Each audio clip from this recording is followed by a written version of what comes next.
Silas Crow didn't knock. He never did. He walked into May Sutton's boarding house on a Tuesday morning like he owned the floor beneath his boots, because in every way that mattered in Red Creek, he did. Eleanor Pierce was sitting at the common table, her last meal of the day in front of her, half a biscuit and cold coffee. She hadn't looked up fast enough, and that was all the opening Crow needed. He picked up her carpet bag from beside the chair, carried it to the front door, and set it on the porch steps without a single word to her. Then he turned to May Sutton and said, quietly enough that only the whole room could hear, "This woman no longer stays under any roof in my county." May wouldn't meet Eleanor's eyes. Nobody would. If you've never seen a story like this one, you're in the right place. Subscribe to our channel and follow Eleanor's journey all the way to the end, because what happens next will leave you breathless. Hit the like button and drop your city and country in the comments below. I want to see how far this story has traveled. Eleanor Pierce had made exactly 3 mistakes in her life that she could trace back to a single source: trusting men who wore the right suit and spoke the right words and smiled in the precise way that made you believe, just for one careless moment, that they meant what they said. The first mistake had cost her a position. The second had cost her her name. The third, following Victor Halden's financial trail across 3 territories until she understood exactly what he'd built and who he'd buried doing it, had cost her everything else. She'd arrived in Red Creek on a Wednesday, 11 days ago, with $14.30 in her coin purse, a carpet bag containing 1 change of clothes and a tin box of documents she hadn't let out of her sight in 4 months, and the particular exhaustion that comes not from travel but from running. She was 34 years old. She had good hands, a working knowledge of ledger bookkeeping, and enough pride left that she hadn't cried in front of anyone since she'd left Harlan County. Red Creek wasn't much to look at. A single main road, 2 saloons, a general store, a livery, a church that needed paint, and enough wooden storefronts to make you think prosperity was possible if you didn't look too closely at the peeling signs. But it was far enough from where she'd come from, and that was what mattered. Distance was its own kind of currency when you had nothing else. She'd gone to the mercantile first. A woman named Phelps had been pleasant enough until Eleanor mentioned she was looking for work. Mrs. Phelps had said she'd think about it. She hadn't been back. The hotel had turned her away before she'd finished the sentence. Something about the rooms being spoken for. The dressmaker on the corner had interviewed her for 40 minutes. Genuine interest, 2 cups of tea, a tour of the workroom, and then sent a note to May Sutton's that evening saying she'd reconsidered. It had taken Eleanor 3 days to understand what was happening. By then, she'd already noticed how men touched the brim of their hats and looked past her. How women who'd smiled at her in the street the first morning now found things to examine in shop windows whenever she passed. The town hadn't rejected her. The town was afraid of something, and she happened to be standing in its way. She'd asked May Sutton carefully whether there was a name she should know. May had pressed her lips together and said, "There's only one name that matters in this county, and you'd be wise not to make yourself his concern." She'd already made herself his concern. She just hadn't known it yet. Silas Crow was not the worst man Eleanor had ever encountered. Victor Halden held that distinction without competition. But Crow was something Victor had never quite managed to be. Locally absolute. He didn't need to be clever. He didn't need lawyers or forged documents or elaborate schemes, though he had all of those when required. He needed only to speak a name, and that name's prospects in Red Creek immediately began to narrow. She'd seen him for the first time 3 days after she arrived. He'd come into May's dining room for a meal, not because he couldn't afford better, Eleanor gathered, but because coming into the boarding house let him move through the room at his own pace, looking at whoever happened to be sitting there with the quiet evaluation of a man pricing livestock. Howe was somewhere past 50, thickening at the jaw, with pale eyes that spent more time on Eleanor than she'd liked. He'd asked May in front of everyone who the new woman was. May had told him her name. Crow had nodded and gone back to his meal. It should have felt like nothing. It didn't. He'd approached Eleanor after breakfast the following morning while she was writing in her small room, leaving her door open to the hall for propriety. He knocked on the doorframe, which she'd given him credit for. He'd introduced himself with the particular courtesy of a man who knows he doesn't have to bother but chooses to as a demonstration of grace. He'd said he understood she was looking for employment. He said he had a large house, 8 rooms, and certain domestic arrangements that could use a woman's attention. He said the position would come with room, board, and a monthly wage. Eleanor had looked at him for a moment. She'd asked pleasantly what the position was called. He'd smiled. Housekeeper. To start. To start? she'd repeated. "A woman in your situation has limited options, Miss Pierce. I'm offering you a good one." "I appreciate the offer," she said. "I'll decline." His expression hadn't changed. That was the part she remembered most clearly. He hadn't looked angry or wounded or even particularly surprised. He'd simply nodded, as though she'd confirmed something he'd already suspected about her judgment, and walked out. By that evening, the dressmaker's note of refusal had arrived at May's. By the next morning, the mercantile had decided they were fully staffed. By Friday, May Sutton herself had come to Eleanor's room with her eyes fixed on the floor and said there was a situation with the room. "A previous arrangement," she said. "A family expecting it back by end of week." Eleanor didn't argue. She didn't have the energy, and she could see from May's hands, gripped together tight at her waist, that the woman was ashamed of herself already without Eleanor adding to it.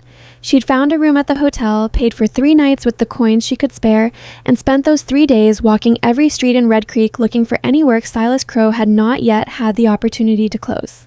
A laundry. A bakery on the east edge of town run by a German family named Brower. A cattle operation 2 miles out that advertised for a cook. The laundry let her go after 1 day. The Browers had been kind about it. The wife had pulled Eleanor aside at the end of the second morning and spoken low and direct. "You seem like a good woman," she'd said, "but we have children. I cannot afford to have them afraid."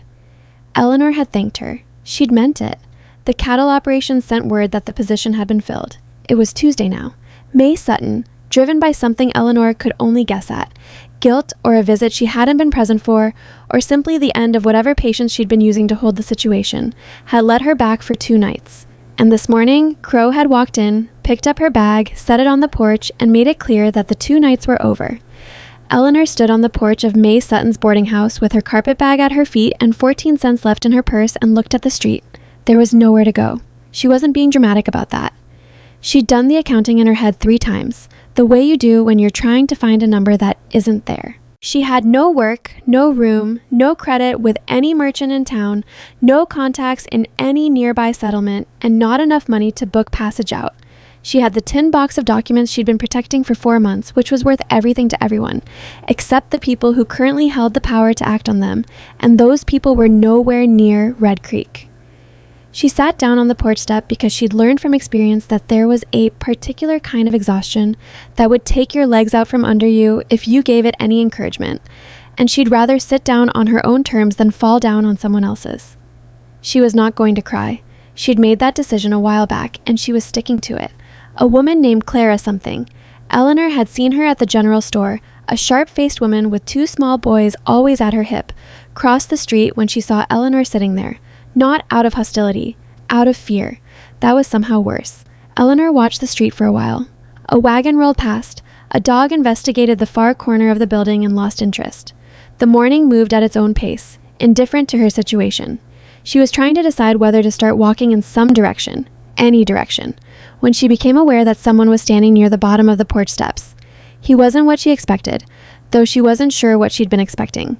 He was perhaps 40, maybe a year or 2 either side of that. Lean in the way that comes from working rather than from any intention. Dark hair going gray at the temples, a jaw that hadn't been shaved in several days, and the kind of stillness that some men carried like a natural condition, without effort or performance. Howe was looking at his boots for a moment, then at her, with the particular expression of someone who has thought carefully about what they're about to say, and has still not entirely settled on the best way to begin. "Miss Pierce," he said, "my name is Nathan Mercer. I have a ranch about 4 miles north of here." He paused. "I heard what happened this morning." "Most of the town heard what happened this morning," Eleanor said. She wasn't being bitter about it. She was just being accurate. He nodded. "I'm sorry for it." "Were you involved in it?" "No." "Then you don't need to apologize." He looked at her for another moment, then down at the bag beside her. "Do you have somewhere to go?" "Oh, I'm working on it. I'd like to make a proposal," he said, "and I want to be straightforward with you about what it is, because I don't want you to think I'm something I'm not." Eleanor looked at him steadily. She'd learned to watch how men chose their words when they were about to offer something she wouldn't like. This one wasn't smoothing anything over. That was either a good sign or the beginning of a different kind of trap. "All right," she said. "I need a wife," Nathan Mercer said.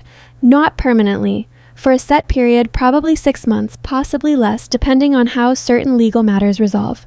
I need someone who can stand beside me in this county as my wife, who can hold herself under pressure, and who has reason to stay in Red Creek rather than leave. Eleanor stared at him. In exchange, he continued, you'd have a room with a lock on the door, 3 meals a day, a wage for your work on the property, and my protection against Crow for as long as you're at the ranch. At the end of the arrangement, we part honestly. I'd give you a letter of reference, travel money, and any support I can arrange to help you get where you're going. She studied his face. He held her gaze, which she appreciated. A man running a con generally had trouble with that part. Why do you need a wife? She asked. He was quiet for a moment. My father left the ranch to me on a condition. The deed is held in trust until I'm married or until I turn 45, at which point it transfers to my cousin, who would sell it inside of a week. I have 2 years left before that deadline. I've tried every other legal avenue. He paused. My lawyer tells me there isn't one. What does Crow have to do with this? Crow wants my land. He's been making offers for 3 years.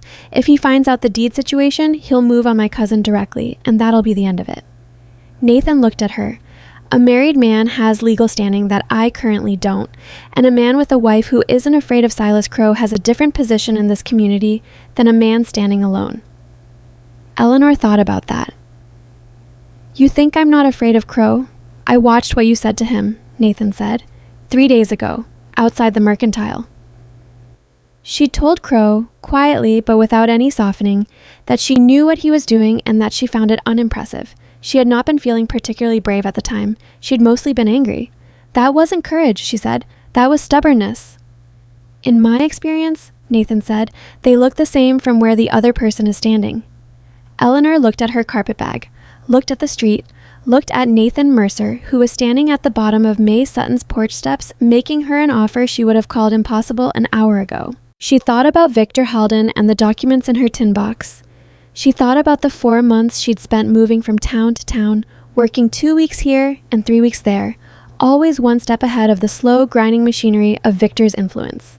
She thought about what it felt like to have nowhere left to run to. She said, I need to understand some things before I agree to anything. Ask. The room with the lock, you mean I keep the key? Yes. My work on the property, you said I'd be paid. That means wages, real ones, not just room and board labeled as wages. Agreed. If I decide this arrangement isn't working, I can end it, with enough time for me to make other arrangements, but I'm not trapped. 2 weeks' notice on either side, he said. Enough time to be decent about it. And if Crow comes after you because of me specifically, because of my history, not just because of the land, you need to know that's possible before you make this offer. Nathan was quiet. What kind of history? She told him. She told him quickly, without embellishment, the way you describe a wound to a doctor. Victor Halden, the land fraud scheme, the forged records, the 3 years of systematic destruction of her reputation after she tried to document what she'd found. She told him she was carrying evidence that could damage powerful people in other territories. She told him she'd come to Red Creek because it was far and because she'd been out of better options. Nathan listened without interrupting. When she finished, he said, Do you think Halden knows where you are? Not yet. Will he? Eventually, she said. He has resources. Nathan nodded slowly. He was thinking. She could see it in the way he was looking at something past her left shoulder, working through something. Then we'd better make this look convincing, he said. Eleanor felt something shift. Not hope exactly, more like the very first thread of something that might in time become hope if she didn't pull on it too hard. There's a justice of the peace in town, Nathan said. Bricker. He's not Crow's man, one of the few. He looked at her. I won't rush you, but the sooner this is done, the less Crow has to work with. Today, Eleanor said, if you're willing. She stood up. She picked up her carpetbag. She looked at Nathan Mercer, who was watching her with the kind of steady attention that asked nothing of her but an answer. I need to know one more thing, she said. All right. Are you an honest man, Mr. Mercer? He thought about that. Not long, but he thought about it, which she appreciated more than a quick answer would have given her. I try to be, he said. I don't always manage it, but I try. It wasn't the answer she'd expected. It was better than the answer she'd expected. Then let's go see Bricker, she said.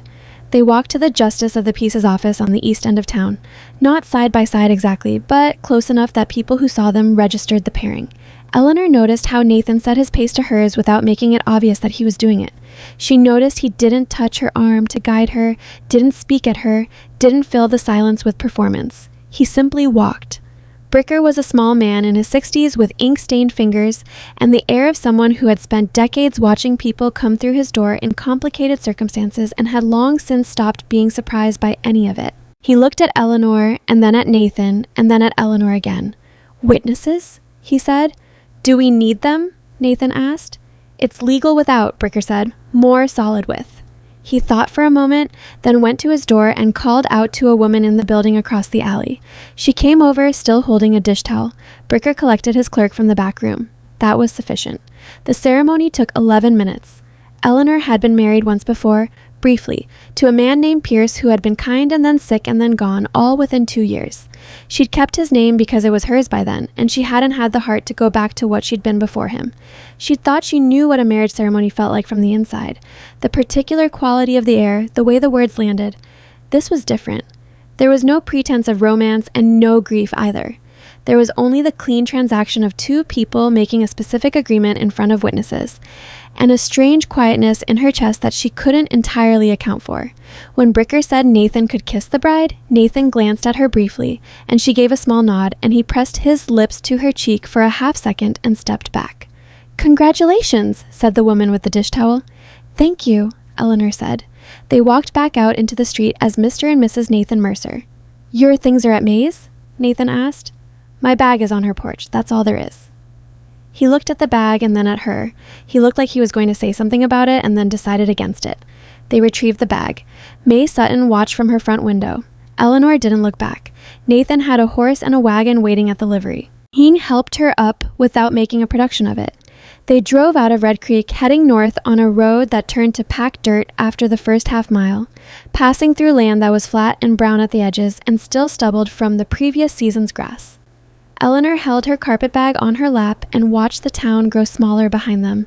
"I should tell you about the ranch," Nathan said. "Please. It's not—" He paused. "I want to be honest with you. It's not in the shape it should be. I've been working it alone for 2 years. The house is solid, but it needs work inside. The garden is gone. My mother put a lot of time into it before she died, and I haven't—" He stopped again. "I haven't had the time or the will for it." "What does it have?" Eleanor asked. "Good water, strong fence lines on the north and east, 60 head of decent cattle, a barn that's better than the house." He glanced at her. "A dog named Pocket who takes some getting used to." "What kind of dog?" "Big, friendly, no sense of personal space. I'll manage." He was quiet for a moment. "There's a bedroom at the back of the house. It was my mother's before she passed. It has its own window and a decent lock. That'll be yours." "Thank you." "The room I use is at the front. There's a common area between—" I'd like to be clear. He was choosing his words carefully now. "The arrangement is exactly what I said it was. I'll honor that regardless of what anyone in town thinks they know about married life." Eleanor looked out at the road. "I understand. I just want you to know it's not a negotiable point," he said. I don't want you to feel like you're waiting to find out that I meant something different." She turned to look at him. I was watching the road, his hands easy on the reins. There was something uncomfortable in the set of his jaw that suggested this speech was costing him something, though she couldn't tell precisely what. "Mr. Mercer," she said. "Nathan. Nathan. I've dealt with men who meant something different. I'm fairly good at recognizing them." She paused. "I don't think you're one of them." He exhaled. A small thing, but she noticed it. The ranch came into view around a long curve in the road. First the barn, which was indeed in better shape than she'd expected. Then the fence lines, then the house. It was a one-story structure, longer than it was wide, built from solid timber that had weathered to a dark gray. Someone had planted a windbreak of cottonwoods to the northwest. The garden Nathan had mentioned was visible from the road. A square of ground beside the house that was overgrown and tired but still structurally defined. The kind of abandonment that had happened recently enough that the bones of something intentional were still visible. A large, indeterminate colored dog came bounding from behind the barn and launched itself at the wagon. "That's Pocket," Nathan said. Pocket was enormous. Pocket was also apparently beside himself with relief that Nathan had returned, and then immediately beside himself with curious delight that Nathan had returned with a stranger. He pressed his enormous head against Eleanor's knee and looked up at her with soft brown eyes. "Hello," Eleanor said. Pocket made a sound that she interpreted as deeply satisfied. Nathan helped her down from the wagon. He showed her the house without commentary.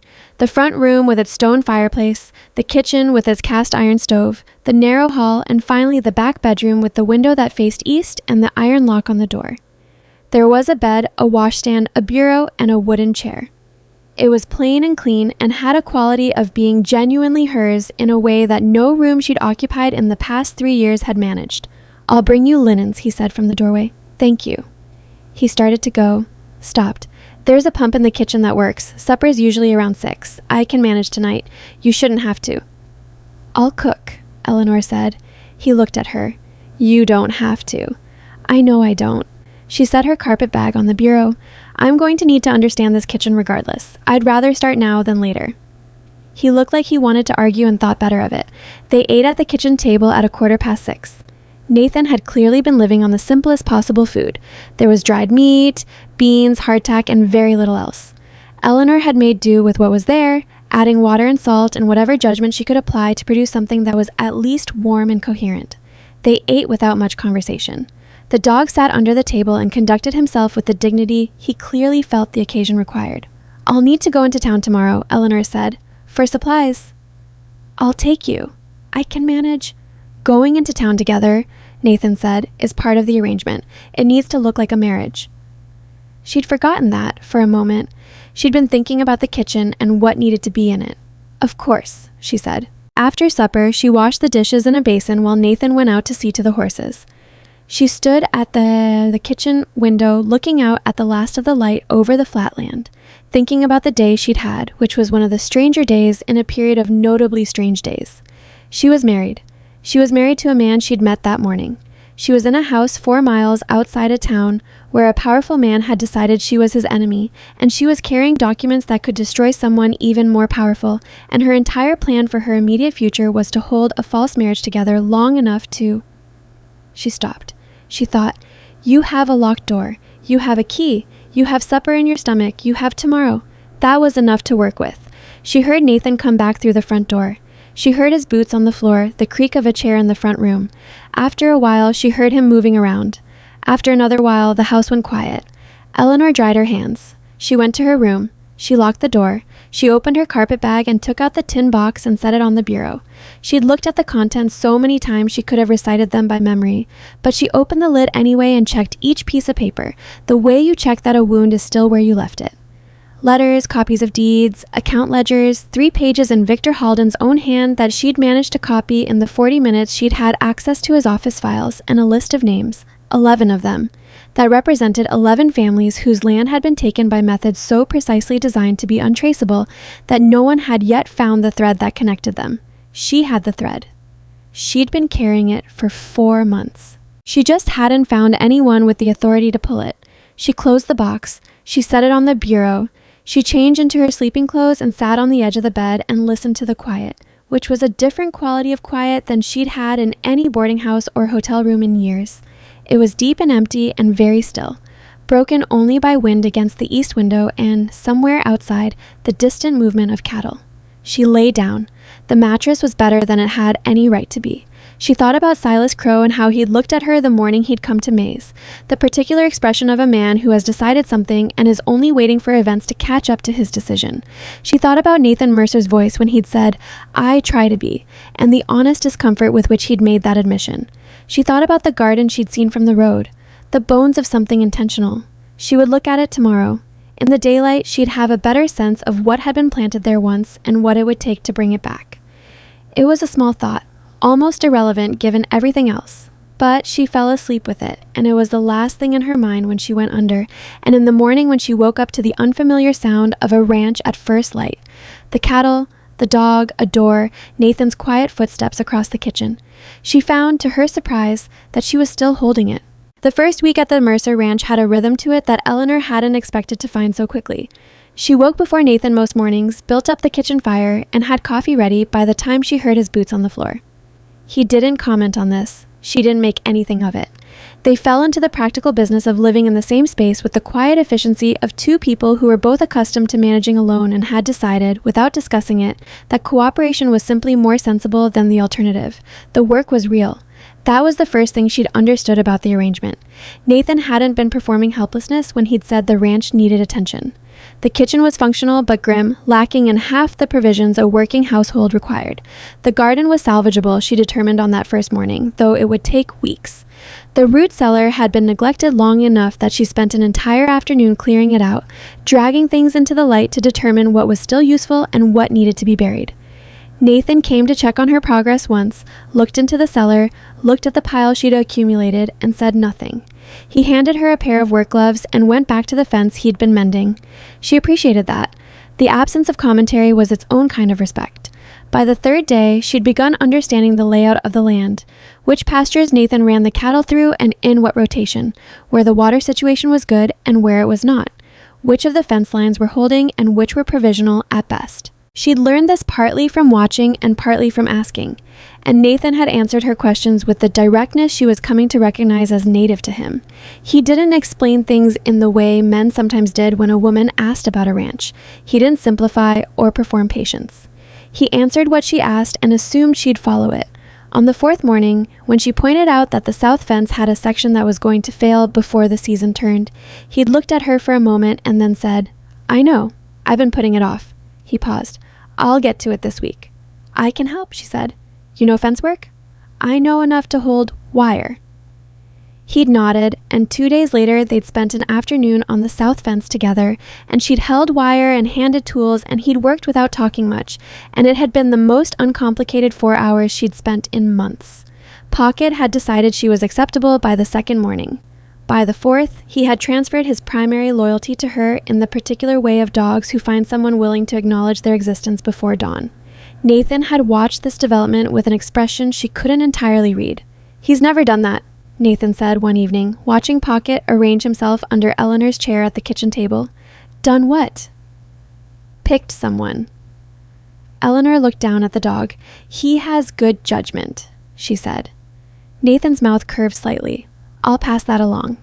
That small, brief thing, that almost smile, was the first moment Eleanor thought that this arrangement might not be entirely terrible. She didn't build on the thought. She had enough to manage without that. The trip into town happened on the 6th day.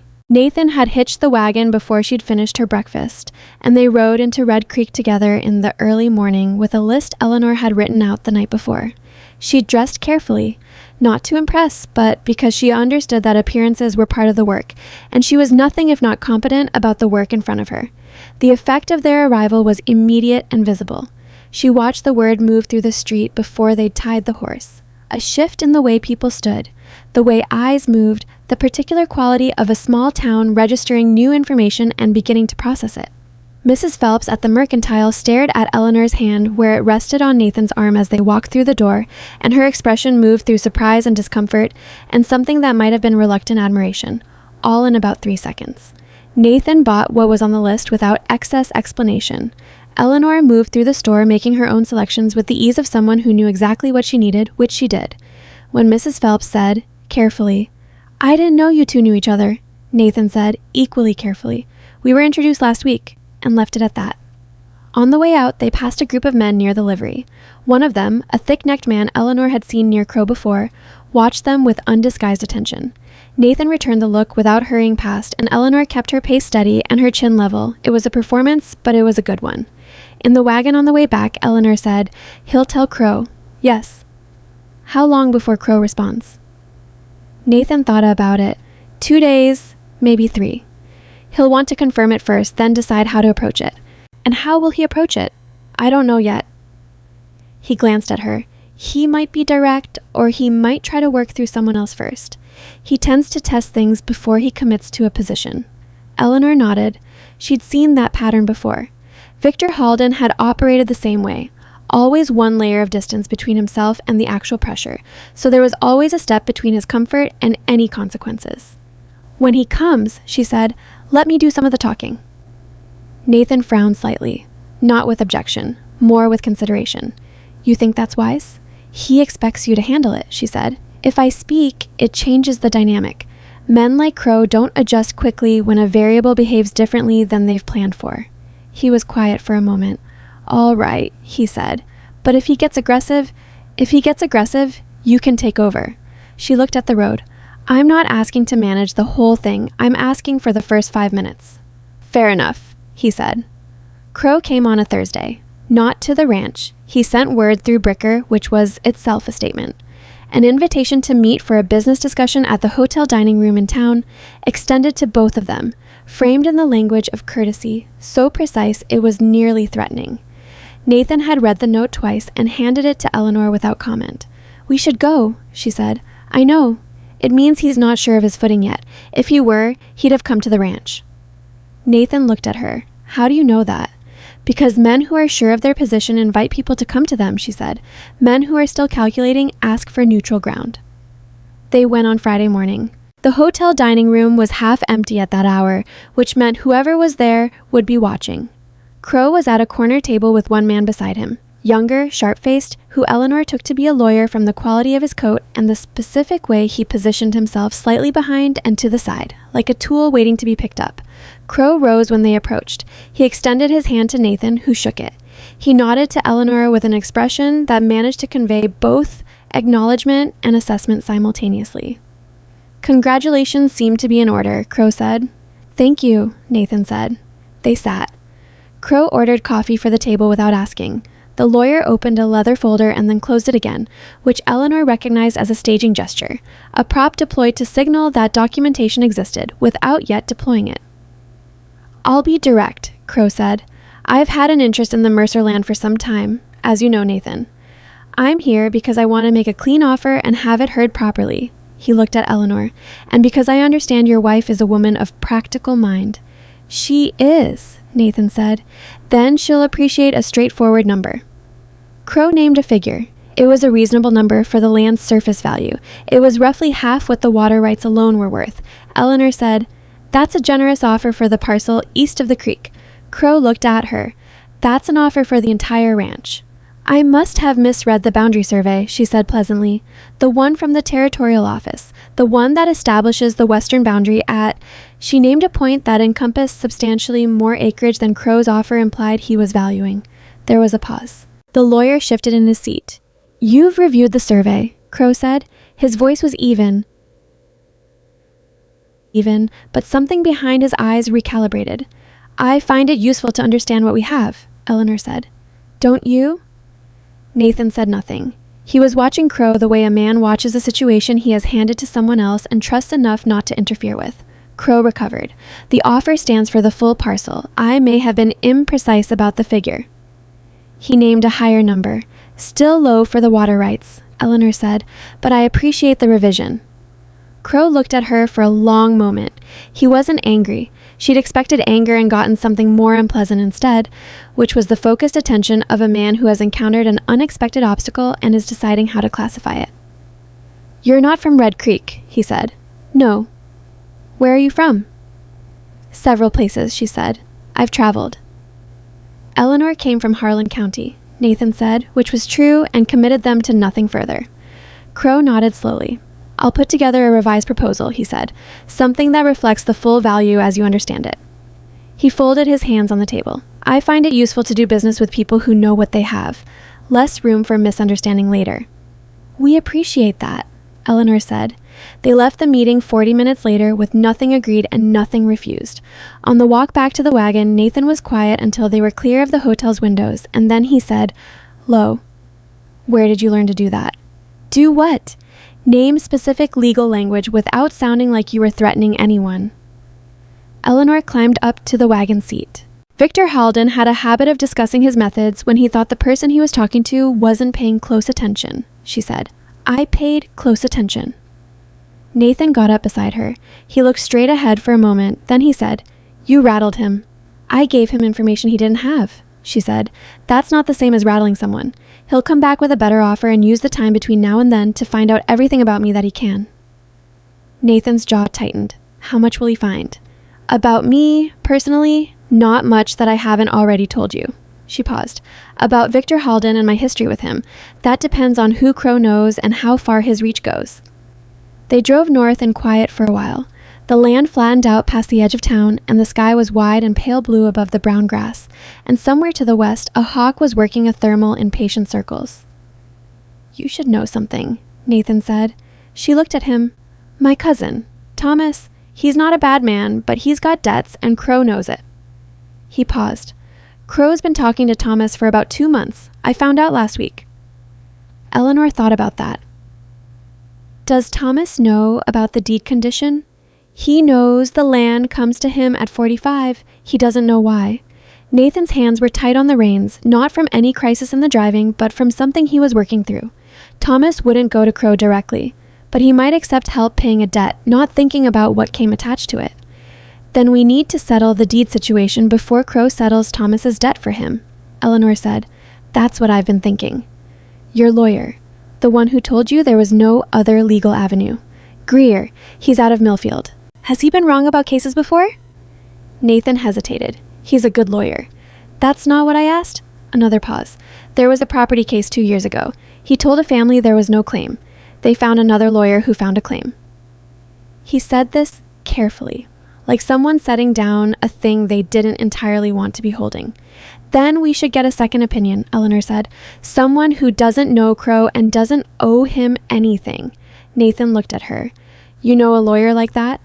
Not yet, she said, but I know how to find one. That evening, Eleanor sat at the kitchen table after supper and opened the tin box. She spread the contents across the table. Not all of it, but the pieces that were relevant to what she was thinking. Nathan came back in from the barn and stopped when he saw what was laid out. Can I ask what you're looking for? He said. I'm looking for connections, she said. Sit down. He sat. She walked him through it. Not everything, but the shape of it. The 11 families, the pattern of how the land had been taken, small legal pressure, forged debt records, manufactured liens, always with the cooperation of a local official who could be traced back, if you looked carefully enough, to a company that didn't officially exist but held Victor Halden's signature on 3 separate sets of incorporation papers. Nathan listened. He was quiet for a long time after she finished. These families, he said, are any of them in this territory? 2 of them, Eleanor said. The Gantry family, east of here by about 30 miles, and a widow named Pell, who I believe is still in Millfield. Nathan was very still. The Gantrys lost their land 4 years ago. I knew that family. He stopped. They said it was back taxes. Everyone believed it was back taxes. It wasn't, Eleanor said. Or rather, the back taxes were real, but the amount owed was falsified. The original records were replaced. She pointed to a page. This is a copy of the original assessment, and this is what was filed after. Nathan looked at the 2 pages side by side. He looked at them for a long time. Who does this? He said. Not angrily, quietly, with the specific quietness of someone trying to accommodate a reality that doesn't fit where they thought it would. Men who believe they won't be caught, Eleanor said, and who have usually been right about that. How did you get these? She was quiet for a moment. Victor Halden trusted the wrong people. So did I for a while. But I learned faster. She looked at the papers. I spent 6 weeks in a town called Party going through courthouse records while I was working as a bookkeeper for a lumber company. I found the discrepancy by accident, and then I couldn't stop looking. And when you brought it to someone's attention? Victor's attorney came to my employer the next day with a letter suggesting I had a history of falsifying records myself. She said it flatly. My employer believed the letter. Victor had been his business associate for years. And then I found another position in another town, and Victor found that town, and I found another position, and so on. She started stacking the papers back in order. For 3 years, until I came here. Nathan watched her hands moving over the documents. Why here? Because I was out of money and out of road, she said, and because I'd heard there was a judge in this territory, a territorial circuit judge named Aldrich, who has a reputation for being independent of commercial interests. She looked up. If I could get this evidence in front of Aldrich, it would matter. Victor can't reach everyone. Aldrich comes through Millfield twice a year, Nathan said slowly. I know. The next circuit is in 11 weeks. The silence between them had a different quality now. Not the comfortable silence they'd settled into over the past week, but something charged and purposeful. If Crow finds out about this, Nathan said, he'll move faster. Yes. And if Victor Halden finds out where you are, he'll send someone, she said.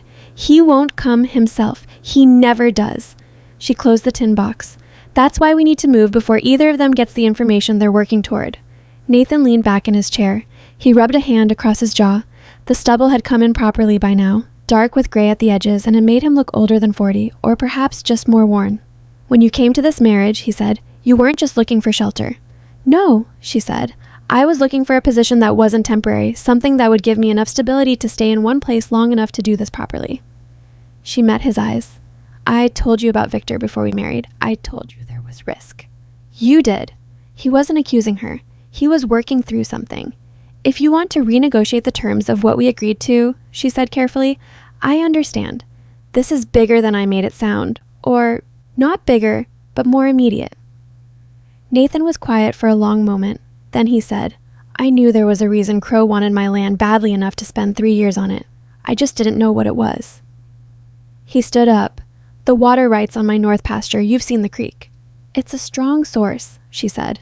It's the best water source in this county, he said, and I've had Crow's people fencing toward it from the south for 2 years.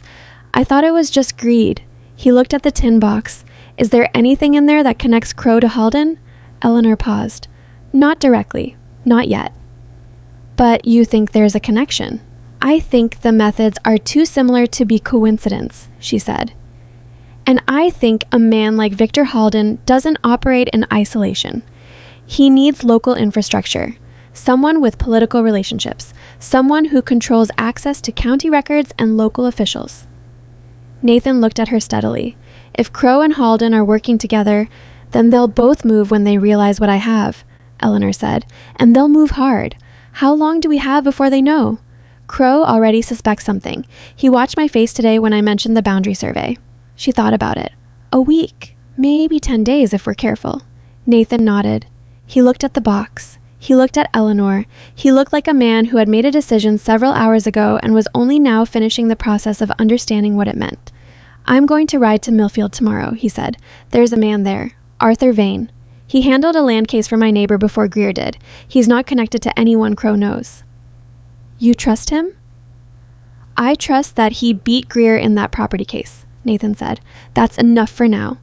Take copies of 2 of the deed records from the box, Eleanor said. The Gantry property comparison and the lien falsification on the Pell widow. Don't tell him where you got them. Just ask him if they're actionable. You don't want to come? One of us should stay, she said. And Crow is less likely to come to the ranch if he thinks you're here. Nathan thought about that. You'll be alone. I'll have Pocket. Pocket would let a stranger walk in as long as they seemed friendly. I know how to use a rifle, Eleanor said. He looked at her. It's not a performance, she said. My first employer after I left Harlan County was a woman who ran a supply depot on the Eastern Trail. She insisted everyone on staff know how to handle a firearm. She said a frontier woman who couldn't defend herself was a liability. Eleanor paused. She was right. Nathan was quiet for a moment. All right, he said. I'll be back by evening. She nodded. She started to gather the papers back into the box. Eleanor, he said. She looked up.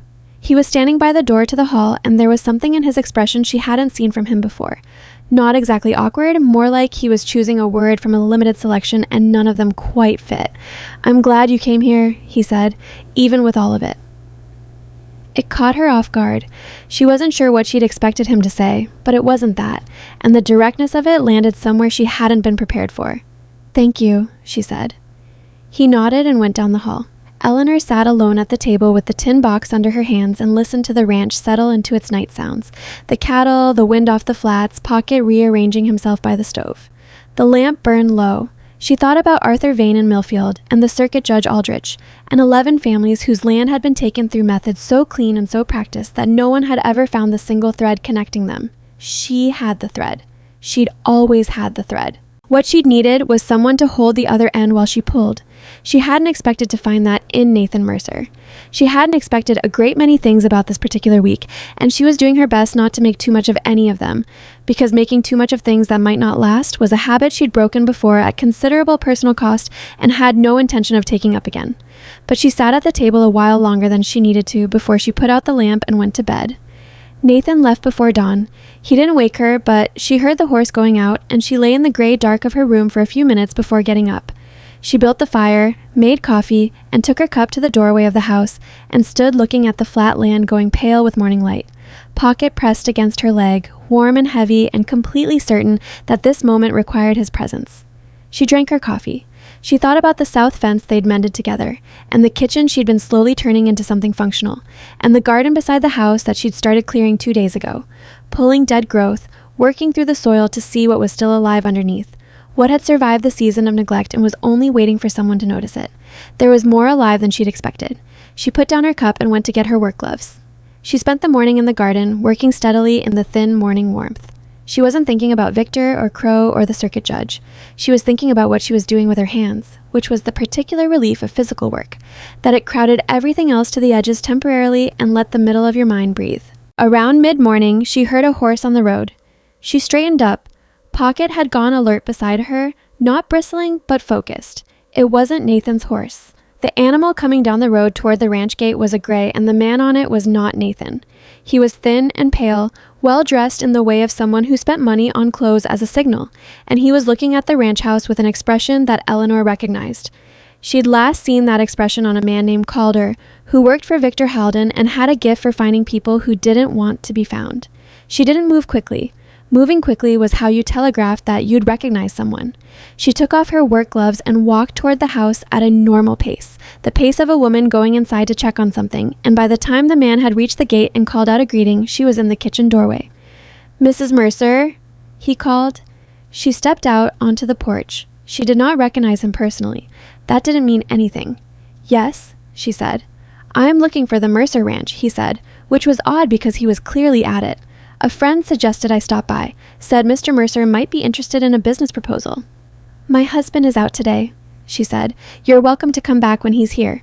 "Of course," he smiled. "And you've been here long? I don't believe I know you from town." "Not long," she said. "We married recently." His smile didn't change. That was the problem with it. It stayed exactly the same regardless of what she said. "Congratulations. I hadn't heard." He looked at the ranch with casual interest that wasn't casual. "Beautiful property. Thank you. Good water, I understand." "We get by," she said. He nodded pleasantly and said he'd come back another time, and he turned his horse and rode back toward town. Eleanor watched until he was out of sight. Then she went inside and went straight to her room and opened the tin box and counted the documents one by one. Everything was still there, but something had shifted. She could feel it the way you feel weather changing. Not seeing it, not hearing it, but knowing in some anterior part of yourself that the air has changed quality. She didn't know the man's name. She didn't know who he worked for, Crow or Victor or someone else entirely. But she knew what that visit was. It was a first look. Someone getting eyes on the ranch, getting eyes on her. The 10 days she'd calculated were probably optimistic. She closed the tin box and sat on the edge of the bed and thought very clearly and very precisely about what needed to happen next and in what order. Nathan came back just before dark. She heard the horse and was in the doorway before he'd made it to the barn.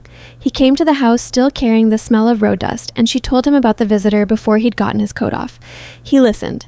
His expression changed in a way she was starting to be able to read. The particular flattening around the jaw that meant he was managing something that had gone from potential to actual. "Describe him," he said. She described him. Nathan said, "I don't know that man." "I don't either. But the way he looked at this property," she paused. "Someone sent him here to look. Crow. Or Victor. Or both." She looked at Nathan. "How did it go in Millfield?" Nathan sat down at the table. He ran a hand over his face. "Vane looked at the documents for an hour," he said. "Then he looked at me for about 30 seconds, and then he said, 'Where did these come from? And how many more like them are there?'" Eleanor sat down across from him. "He says they're actionable," Nathan continued. "He says if what you have is what he thinks you have, it's not just a civil case." He said the word criminal 3 times in a 10-minute conversation, and he wasn't using it loosely. He met her eyes. "He also said whoever built this is going to fight it with everything they have." He said it directly. He wanted to make sure I understood. "You understood before he said it," Eleanor said. "Yes."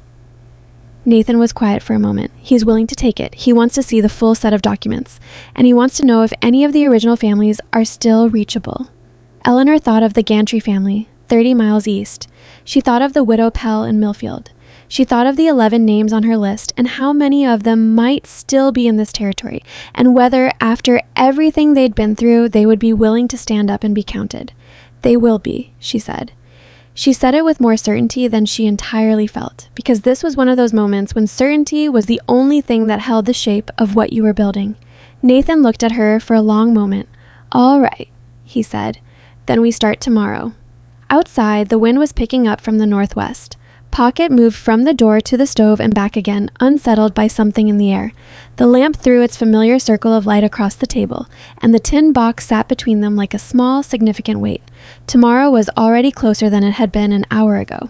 They started the next morning, before the light had fully come up. Nathan rode east toward the gantry land while Eleanor stayed at the ranch and wrote.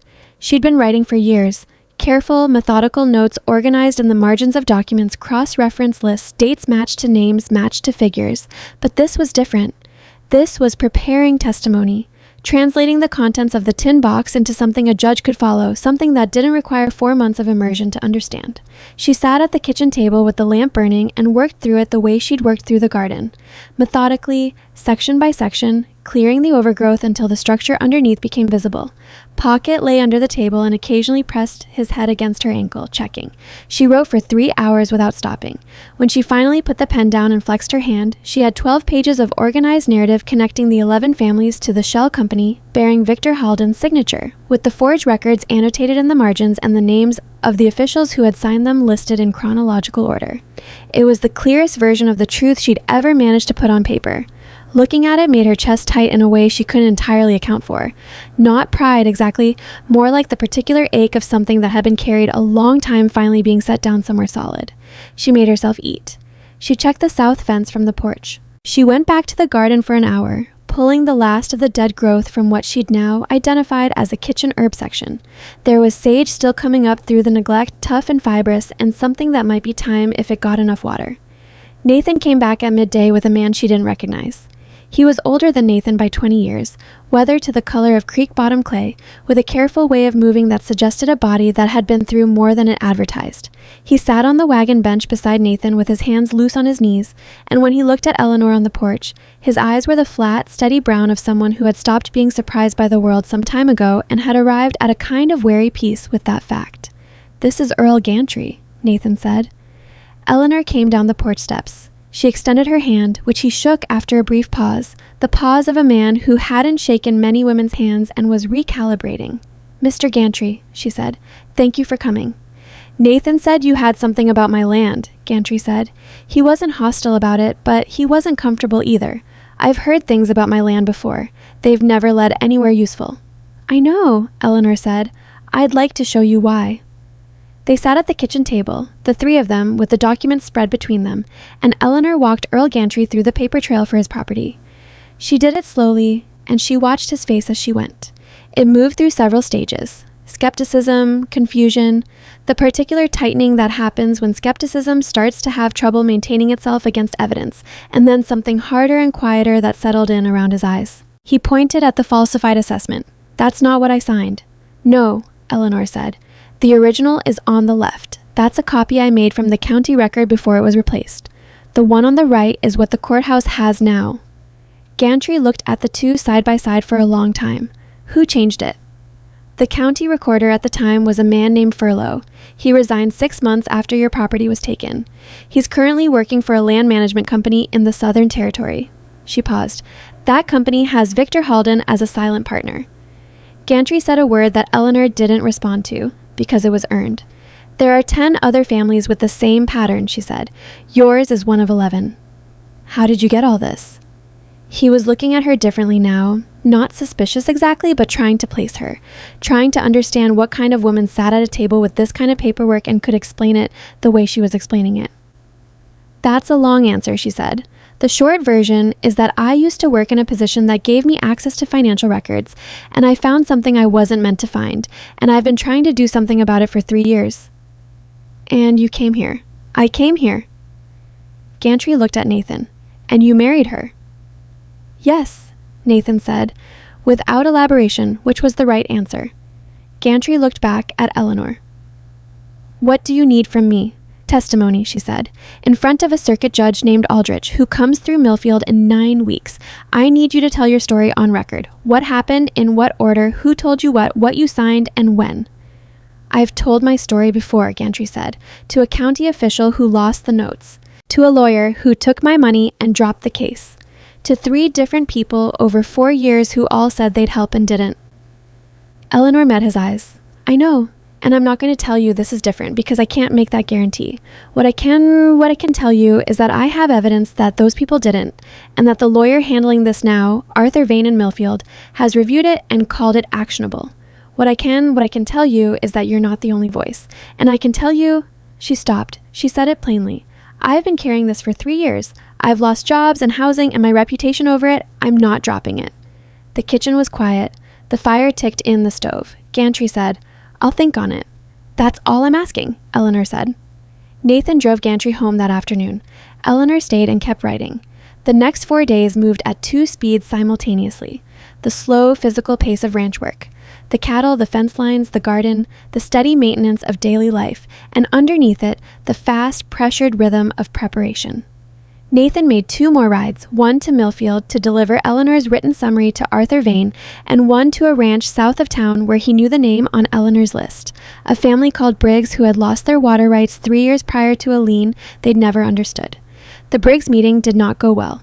Nathan came back from it with a tight jaw and said only that the family was frightened and that the oldest son had asked him, point blank, whether he understood what happened to people who made trouble for Silas Crow in this county. What did you tell him? Eleanor asked. I told him I was beginning to find out, Nathan said. She almost smiled at that. She didn't quite, because the situation didn't quite allow for it, but it was close.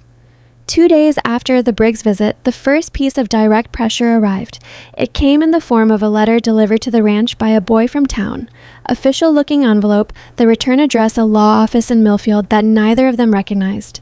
Inside was a letter informing Nathan Mercer that a lien had been filed against the Mercer property for unpaid debt owed to a company called Consolidated Western Land Holdings in the amount of $412, with a payment deadline of 30 days. Nathan read it twice. Eleanor read it once. Consolidated Western Land Holdings, she said. I've never done business with anyone by that name, Nathan said. His voice was level, but his hands weren't. The letter was creasing slightly under his grip. You wouldn't have, Eleanor said. That's the point. The debt is manufactured. She looked at him. This is what they did to the Gantry family. This is what they did to at least 4 of the 11 families I have documented. Fabricated liens, timed to create pressure. She set the letter on the table. The deadline is designed to force a decision before you can investigate. 30 days is enough time. To fight a lien with a lawyer and documentation and money for court fees? Eleanor said. For most of these families, no. They didn't have any of those things. She met his eyes. We have Vane, and we have the pattern documented. Crow moved faster than 10 days, Nathan said. He did. She thought about the man on the gray horse and what that visit had confirmed for whoever sent him. He knows I'm here. Maybe not what I have, but he knows I'm not who I appear to be. Nathan folded the letter and set it in the tin box on top of the other documents. It was a deliberate gesture, filing it as evidence rather than reacting to it as a threat. I'll wire Vane tomorrow morning, he said. Get him started on the lien challenge. There's something else we should do, Eleanor said. He looked at her. Your cousin Thomas. You said Crow's been talking to him. We need to get to Thomas first. She paused. Not to pressure him. But if Crow settles his debt for him and Thomas doesn't understand what's attached to it, we'll lose the deed situation before we've had time to establish the marriage legally in the county record. Nathan was quiet for a moment. She could see him thinking through the family geometry of it, the complicated thing of going to a cousin with a problem that was partly about that cousin's financial choices, with the particular discomfort of asking someone for loyalty that hadn't been called on before. Thomas isn't easy, he said. Is he honest? When it doesn't cost him anything. Most people are, Eleanor said. He made a sound that was almost a laugh, not quite. I'll go see him this week. That night, after Nathan had gone to his room, Eleanor sat at the kitchen table for a while longer than usual. She wasn't writing. She was thinking about the lien letter and what it represented, not just the legal pressure, but the message underneath it. The message was, we see you, and we're not patient anymore. She'd known this was coming. She'd told Nathan it was coming. Knowing hadn't made it easier exactly, but it had kept her from being surprised by it, and in her experience, surprise was where you made mistakes. What she hadn't entirely prepared for was the feeling of having someone else's property on the line. The 11 families were abstract in a necessary way. She knew their names, she'd studied their documents, she grieved what had happened to them in the intellectual sense of understanding it fully. But Nathan's land was here. She could see it from the window. She'd walked its fence lines and fixed its gate and spent 4 days clearing the garden that had been his mother's. She didn't examine that thought too closely. It wasn't useful right now. She went to bed. She lay in the dark and thought about Arthur Vane, who had said the word criminal 3 times in 10 minutes and meant it, and about Earl Gantry's expression when he'd looked at the 2 land records side by side, and about the widow Pell in Millfield, who she hadn't yet contacted but who was on the list. Victor Halden arrived on a Friday. She knew it was him before Nathan told her, because she was in the garden when the coach came up the road, and the coach was exactly the kind of vehicle Victor had always favored. Expensive enough to announce resources, understated enough to pretend they were incidental. 2 men rode alongside it. One of them was the thin, pale man who had come on the gray horse 2 weeks ago. Nathan came out of the barn when he heard the coach. He was carrying a fence post, and he set it down when he saw Eleanor's face. "Who is it?" he said.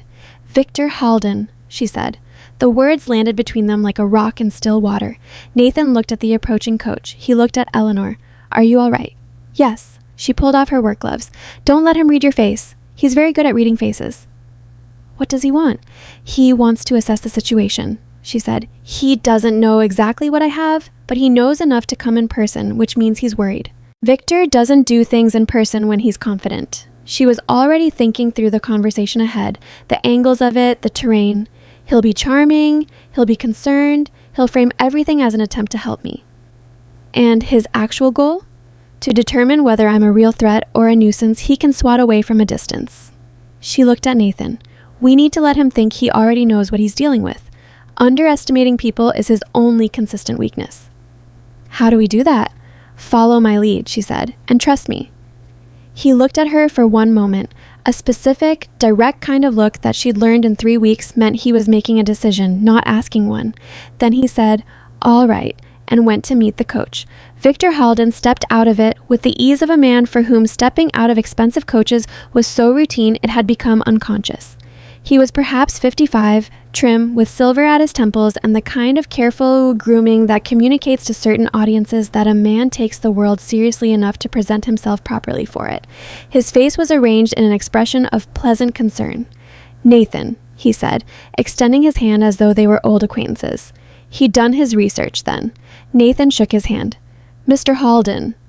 Victor's eyes moved to Eleanor, and for just a moment, 1 second, maybe less, something shifted in his expression. Not surprise, because Victor was too controlled for a visible surprise, but a region. She was not where he'd expected her to be. She was standing beside her husband on the porch of a ranch that was clearly functioning, wearing work clothes and carrying work gloves, and she was looking at him with the direct, unhurried attention of someone who had been expecting him. "Eleanor," he said. "Victor," she said. He smiled. "You look well." "I am well. Please come in." They sat in the front room, Nathan in his chair, Eleanor beside him on the bench she'd moved there the first week, Victor across from them in the second chair that Eleanor had positioned so that the light from the window fell directly on his face. He would notice that in a moment, and it would tell him something. "I'll be honest," Victor said, which always meant he was about to be selectively honest. "I've been concerned about you, Eleanor. I've heard some things that worried me." "What kind of things?" Eleanor asked. "That you've been in difficult circumstances, moving from town to town. I know how hard these past years have been." He looked at Nathan with the carefully calibrated expression of a man sharing a difficult truth with a sympathetic ally. "Eleanor went through a very hard time. She was in a fragile state when she left Harlan County. I've always felt..." He paused. "I've always felt some responsibility for that. I wasn't able to protect her from the situation she found herself in." "What situation?" Nathan asked. "She worked for me for a period as a bookkeeper. She developed some misapprehensions about some of my business dealings. Understandable, given her level of access to incomplete information." Victor's voice was gentle, regretful. "She became convinced there were irregularities. I tried to explain, but by then the ideas had taken hold and she was in some distress." "I see," Nathan said. Eleanor said nothing. She was watching Victor the way you watch a card player who thinks he's hiding his tells. "I want to help," Victor said. "Whatever you need, legal support, financial assistance to get settled properly. I have no hard feelings." "Eleanor is..." She's always been a bright woman who got turned around by a difficult time. He looked at Eleanor again. The pleasant concern was precise and practiced, and it worked on most people, which was why he'd used it for 20 years. The particular genius of it was that it placed her, preemptively, without accusation, in the category of unreliable. "That's very kind," Eleanor said. "Victor, can I ask you something?" "Of course." "Consolidated Western Land Holdings," she said. "When was it incorporated?" The silence was brief. Extremely brief. Someone who hadn't been watching for it would have missed it entirely. "I'm not sure I'm familiar with that company," Victor said. Eleanor folded her hands on her knee. "That's interesting, because I have 3 documents with your signature on incorporation papers, and a 4th with your signature authorizing a payment to a county recorder named Furlow, made approximately 2 weeks before the Gantry family's land records were altered." Victor's face didn't change. It was like watching someone hold a position with tremendous effort. The stillness itself became visible. "I think there may be some confusion," he said. "The signature is a perfect match," Eleanor said. "I had it compared by a document examiner in Pardee 3 years ago when I first found the file." She paused. "I've been careful with those documents. They're not here, obviously, but they're safe." "Eleanor." His voice was still pleasant, but the temperature of it had changed. "I understand you believe what you're saying, but I want you to consider," he glanced at Nathan, "I want you to consider the position you're putting your husband in. Making accusations against a man of my standing without legal representation or credible documentation." "We have legal representation," Nathan said. Victor looked at him. It was the first time he'd looked at Nathan with the full attention he'd been applying to Eleanor. "Arthur Vane," Nathan said, "out of Millfield. Good lawyer. We've been working with him for 2 weeks. Something moved behind Victor's eyes. He looked at Eleanor. "Vane," he said. "He's already reviewed the primary documents," Eleanor said. "He's expecting the full set in the next few days." Victor was quiet for a moment. It was not the comfortable quiet of a man considering options. It was the quiet of a man whose assumptions had just been revised and who was managing the adjustment. He stood up. He buttoned his coat with the precise, unhurried movements of someone refusing to display urgency. "I came here in good faith," he said. "I see that was a mistake. You came here to assess the situation," Eleanor said. "I hope you found it useful." He looked at her, a long, direct look with no remaining pretense of concern in it. This was the face she remembered from the one time, 3 years ago, when she'd sat in his office and told him what she'd found. The mask came entirely off for just a moment. What was underneath was not rage exactly. It was something colder and more calculating. "You've made a choice," he said. "I made it 3 years ago," she said. "I'm only in a better position to act on it now." He left. They heard the coach on the road, the horse's hooves retreating toward town. Nathan let out a breath. He'd held himself very still through the whole conversation, and she felt that stillness release. "He knew about Vane," Nathan said. "He'll know about everything we've done in the last 2 weeks before nightfall," Eleanor said. "He has people here. That man on the gray horse, he's been watching the property." She stood up. "We need to get the full document set to Vane. Today if possible. I can ride this afternoon." "Then ride this afternoon." She was already thinking. "He'll move quickly now. He knows we're organized. He can't afford to let this reach Aldrich." "What will he do?" "Try to discredit me before the hearing," she said. "He'll dig up everything he can and present it as evidence of instability or dishonesty. He'll try to turn community opinion against us." She looked at Nathan. "He may go after our marriage, try to establish that it was transactional, legally entered into for fraudulent purposes." Nathan was quiet for a moment. "Is that true?" The question sat between them. She knew what he was asking, not whether the marriage was real in the original sense, because they both knew it hadn't been, but whether it had become something else in the 3 weeks since, and whether that transformation was enough to hold against legal scrutiny. "The marriage is legal," she said. "Bricker performed it. There were witnesses. We live in the same house." She paused. "Whether anyone believes it's genuine is a different matter." Nathan looked at the door Victor had walked out of. "He's going to find out about the deed condition." "Yes, he'll use it to argue the marriage was entered into under false pretenses." "Can he make that case?" "Possibly," she said, "if he finds the right judge, which is why Aldrich matters. Aldrich has a clean record. Victor won't be able to reach him easily." Nathan stood up and got his coat. He stopped at the door and turned back to her. "Eleanor," he said. She looked at him. He had that expression again, the one from the kitchen, 3 weeks ago, that was trying to say something and hadn't found the words for it. He stood in the doorway of the front room with his coat in his hand and looked at her for a moment that was slightly longer than it needed to be. "I'm going to ride to Millfield," he said. "I'll be back by dark." "I know," she said. He left. She stood in the middle of the front room and listened to the horse go. She gave herself exactly 60 seconds to stand there. Then she went to her room, took out the tin box, and started organizing the documents for transport. The following week was the hardest of the 3 she'd spent at the ranch, though it didn't look like the hardest from the outside. On the surface, it looked like 2 people doing the work of a functioning ranch. Nathan rode out to mend fence and check cattle. Eleanor cooked and cleaned and worked the garden in the hours when there was light to work by. And they went into town once together and presented exactly the quiet picture of a married couple with practical things to attend to. Underneath, it was constant. Vane sent word through Nathan that he'd received the documents and found 3 additional legal angles they hadn't identified, including a fraud statute that could apply directly to the lien filed against the Mercer property, which if proven meant criminal rather than civil proceedings. Gantry sent word that he would testify.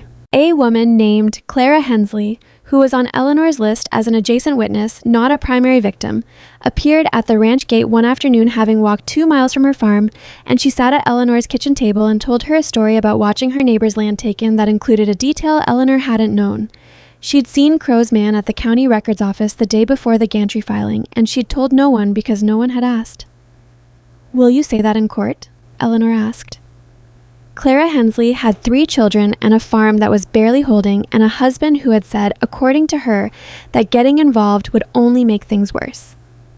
"My husband's going to be furious," Clara said. "I know," Eleanor said. "But yes," Clara said, "I'll say it." That same week, Thomas Mercer came to the ranch.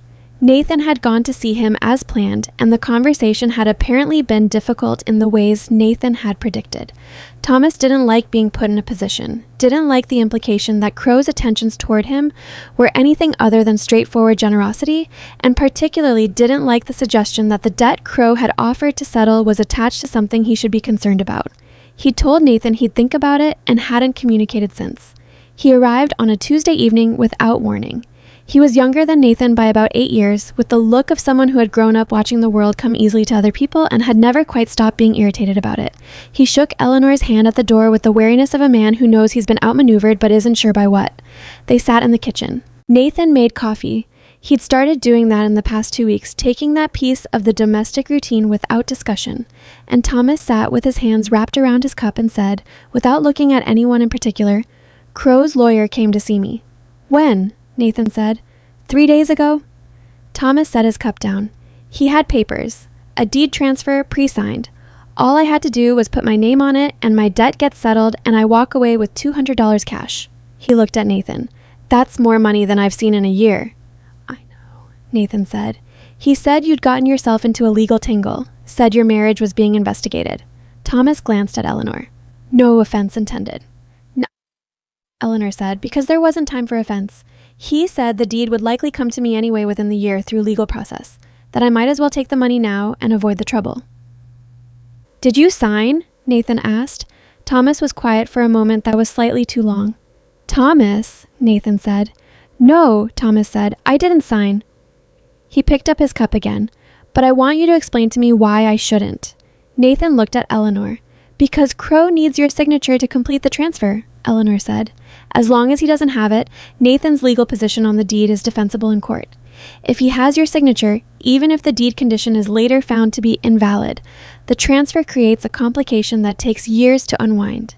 She looked at Thomas steadily. "Years during which Crow controls this land and its water source, and can do what he wants with it." "He might win anyway," Thomas said. "The lawyers, he might," Eleanor said, "but he hasn't won yet. And there's a difference between losing in court and handing someone the key before the case is heard." Thomas looked at Nathan. "She always talk like this?" "Most of the time," Nathan said. Something in Thomas's shoulders dropped slightly. Not all the way. He was still holding the position of a man who hadn't committed to anything, but enough that Eleanor registered it. "What do you need from me?" Thomas said. "Don't sign anything for Crow," Nathan said. "Don't take his money. If he approaches you again, tell me. And if he applies pressure, then we deal with it together," Nathan said. Thomas looked at his coffee. He looked at the kitchen, which had clearly changed from whatever state it had been in previously. Eleanor had repainted the shelves, organized the stores, added curtains in a simple blue fabric that she'd found in the dry goods store. Nothing elaborate, but deliberate. He looked like a man recalibrating something. "Your mother's garden," he said. "Outside." "Eleanor's been working on it," Nathan said. Thomas looked at Eleanor. "She planted peonies out there, along the east side. Never got them to take right." "The soil needed lime," Eleanor said. "I found the old lime bag in the root cellar. I've worked it in." Thomas was quiet for a moment. Then he said, "I'll do what you're asking. But if it goes sideways, you'll be no worse off than you are now," Nathan said. "Your debt is still your debt either way. At least this way you know what you're being asked to pay for." Thomas left an hour later. He hadn't committed to anything beyond what Nathan had asked.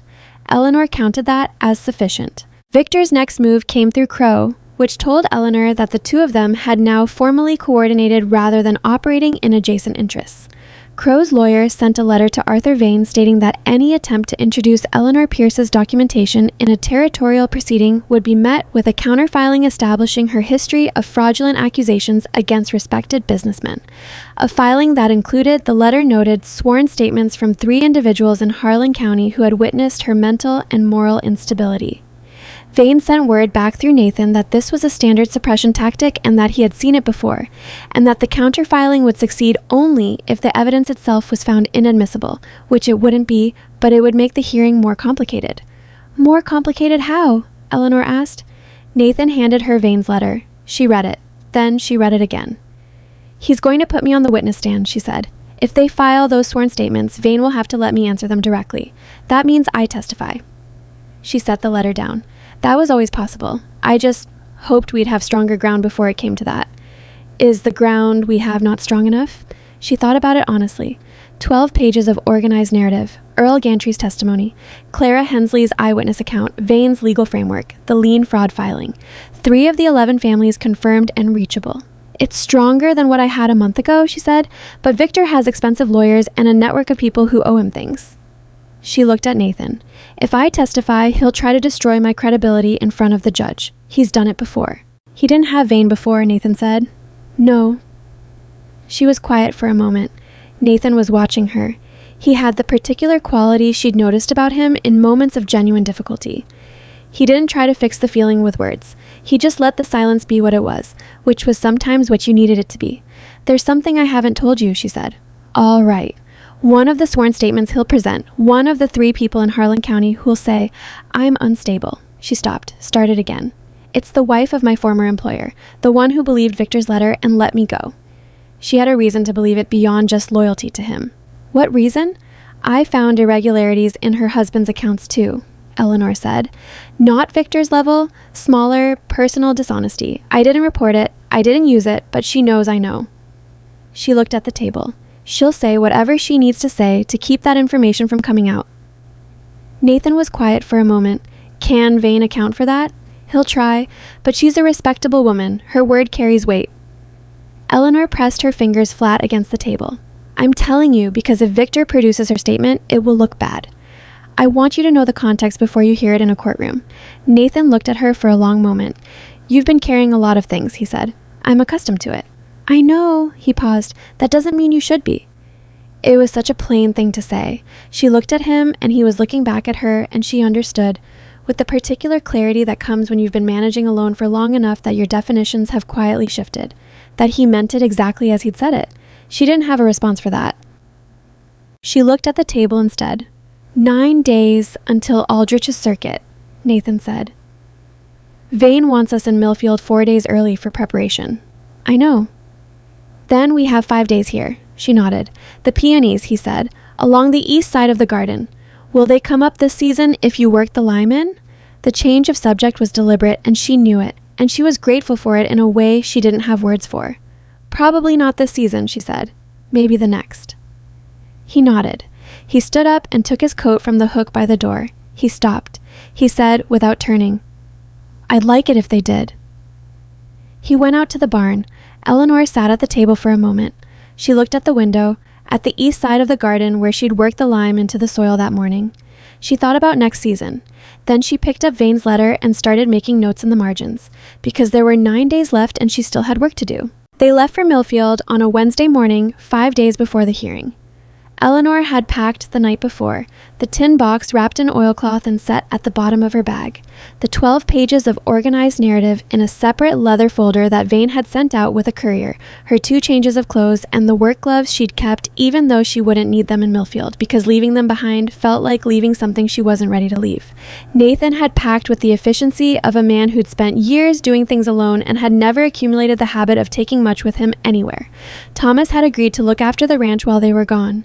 He'd come by the evening before, checked on the cattle, looked at the garden, which had developed enough in the past 2 weeks that it no longer looked merely cleared, but actually tended, and said nothing about it directly, though Eleanor had caught him standing at the east fence looking at the turned soil where she'd put the lime in. Pocket had been a problem. He'd sat at the wagon's side with the specific misery of a dog who understands departure and has feelings about it. Nathan had told him, in the straightforward way he talked to the dog as if the dog had full comprehension, that they'd be back in a week. Pocket had not found this satisfying. Eleanor had crouched down and put her hands on either side of his enormous head and looked at him directly. "Stay with Thomas," she said. "Don't terrorize the cattle." Pocket had licked her face with the thoroughness of someone making a point. Nathan had watched this without comment, though she'd been aware of him watching. They made Millfield by late afternoon. It was bigger than Red Creek by half, a proper main street with a territorial land office, 2 banks, a courthouse with columns that had been intended to convey authority and mostly succeeded, and enough commerce to support the kind of legal office Arthur Vane maintained.